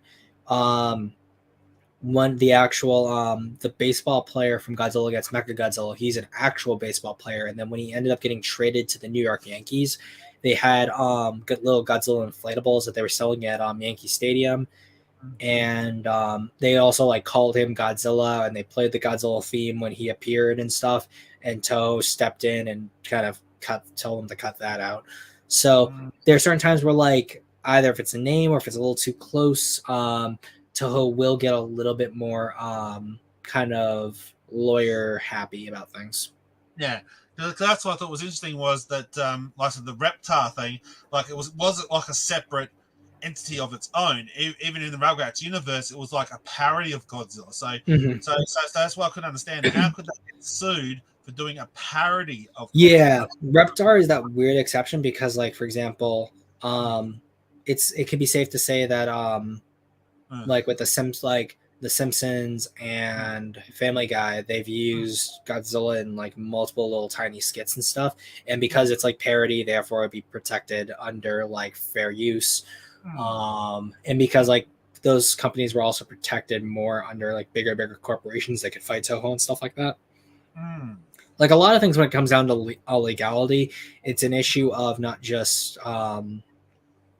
like whether you are actually acting in accordance with the law, but also like if you have enough money to like weasel around certain things, which is sort of like why certain things are technically illegal and depending on the context, but like also aren't. Yeah, so it's a bit of kettle of fish because I reckon that would have been interesting to see, like a Reptar movie or a Reptar animated series. I would have. Well, I mean, like there's also like there's times you can play as him in a game too, but yeah, like a good example of weird legality is Shazam and Captain Marvel. Specifically, Shazam was a FASA character, and once FASA went under, DC bought the rights to Captain Marvel. However, Captain Marvel from Marvel was getting big, and they essentially tried to sue them over the name, saying they had copyright on the name, and because of that, I was about to say not Toho, DC, when they wanted to release the character they had just bought the rights to, they no longer called it Captain Marvel, they called it Shazam. So technically, legally, Captain Marvel and Shazam are two different characters, but in reality, they are the same character. Yeah, so basically, so like you could call like Fawcett, Captain Marvel Shazam, and you technically aren't wrong in saying that. However, someone's like, well, legally, they're not the same character. They're the same character. So sort of the issue was with the Reptar thing was that so even though it was like a parody, they sort of leaned into that thing. Well, it still is Godzilla by the way. Like a similar name and a similar appearance. That's usually at least the bare minimum of what you can be sued over. Because like another one was Rob Liefeld. He ended up after he left Marvel in a huff. He ended up working on a comic called Fighting American, which is like an American themed super soldier hero that had a shield, and Marvel sued them, and he ended up settling out of that. But one quick question that Kaijanon has. Since Shazam came up, are any of the old Captain Marvel stories before the Lego stuff still printed or distributed? Something I've been wondering. I'm not sure if there's any Shazam omnibus or like Captain Marvel omnibus that have the old stuff there. I think, well, they're not old enough to be in the public domain yet. And they're like technically since Shazam, Captain Marvel, the character, the rights fall under now Shazam. It's not like you could be like, oh, technically the rights for the Captain Marvel comic are no longer there, so I can make a new Captain Marvel comic. But I think you could probably find it on like archive sites, but I don't think their new stuff is being printed under the original name. So the reason, I guess, because we are going to try and wrap this up, because it's been great talking to you, man. I really love talking to you. It's been fun. But I'm trying to wrap this up. So I think this is the final wrap up. So technically speaking, as far as this Godzilla versus Zilla, technically speaking, technically what you're sort of saying is that technically it is supposed to be like the same character, yet they just changed the name, or how does it actually apply? Like It's would more it like still be from that the legal standpoint that while I said TriStar or the guys who had rights to the '98 movie or the '98 so cartoon. Sony just owns the rights to the movie. Toho owns the rights to the design and therefore the character. The design would be trademarked under both the Zilla and 98's moniker, and because of the fact that no one else owns the rights to this character, no one can be like, well, that is our character. You can't do anything about it because Toho literally owns both characters, and they can do what they please with their copyright. Another like a weird copyright thing that this would be a whole nother stream in and of itself. It's the issues with King Kong, where because with Kong, that when RKO was settling with Willis O'Brien, and essentially the legal reasons they gave in their court case would end up being contradicted when they tried to sue Nintendo over Donkey Kong. And because of it, this caused a huge rights issue, and essentially meant no one really knew who owned King Kong the character, and it essentially allowed Kong to exist in the public domain while not existing in the public domain. So technically, for anyone who's wondering, yes, you can make a King Kong, or technically Kong, comic and or movie, but don't be surprised if like someone's gonna be like, well, technically we own the rights to this, and you're also never gonna have enough money to actually fight that. So, but like Godzilla Apex is saying here, so they eventually renamed Godzilla '98 to Zilla. Essentially. But I'm thinking, hang on, if they are two different separate licenses, like they're still like they got the Godzilla license and the Zilla license, if that's the same creature, technically wouldn't it be because there's two separate licenses for that the same design? Wouldn't that make it two different versions as opposed to being the same? There'd be two different versions. So like how with Mechagodzilla you have Showa Mechagodzilla, Heisei Mechagodzilla, Millennium, or Kiryu. So now we've established that yes, there is two different versions of the Godzilla / Zilla. There we go. Thank you. So it's sort of like 04 Zilla, 98 Zilla, GTS Zilla, stuff like that. That's cool. So, and I guess that also points out to the fact of, like I said, the whole, with the eggs and stuff, like you could have multiple versions of Godzilla 98 too. We don't know how many eggs he laid on the way up to New York, so you could have Zilla as like an offspring to the 98 Godzilla as well. Yeah, you could do so much with it, and it's just sad they didn't even bother doing anything with it. They just killed it off and said, "Nah, we're done with this. Don't like it. We're done with it. Go on." And that sucks. Yeah, I'd like to have seen more with it. But anyway, man, for your like the thing that always comes down to also is this was something that was also brought up when Matt Frank was talking about this. Essentially, with even though Zilla has a much better reputation nowadays, the character is still just not as well liked by the general public. And even if they wanted to make a new Godzilla comic with the design, they're not going to bank on letting them use the design, because they would just rather someone actually just use the regular Godzilla or one of the dozens of other more traditional Godzillas, or a new design that's traditional rather than 98. And that's always like a big issue. That's what sucks. It's like I would like to see something more come from 98 design, but anyway, man, like I said, thank you so much for talking, and like I said, it's been great talking to you, man. And like I said, if you ever want to do another collab or hit up, just let me know. And because we covered so many different viruses. Like we're talking about Ultraman, we're talking about Doctor Who, we're talking about the Power Rangers, we're talking about the Super Sentai. There's so many things we could cover, man. So just hit me up sometime, because even though I was a Power Ranger fan as well, that's why I think, because I used to watch Power Rangers, that's what sucked me into Godzilla, and then the franchise from that. So anyway, man. But like I said, thanks very much for having me on. Before you do go, we always do plug our stuff on here. So for people who are wondering, where can they find you on the interwebs? Yeah, Cool. Basically, I have 2 channels. One covers more drama and stuff that's not, a bit non-kosher. That would be on Generation Productions 2, and of course, also again here with Generation Productions normally. And again, also I do, like I said, cover like trailers and music things, and do all sorts of things on this channel. So, yeah. Mm-hmm. And of course, you can find me on Zimzilla99 almost anywhere online. I will be trying to do more streams outside of kaiju stuff on a separate channel, which would be Zimziller. I don't have the link here, but I'm probably going to do it in the community post.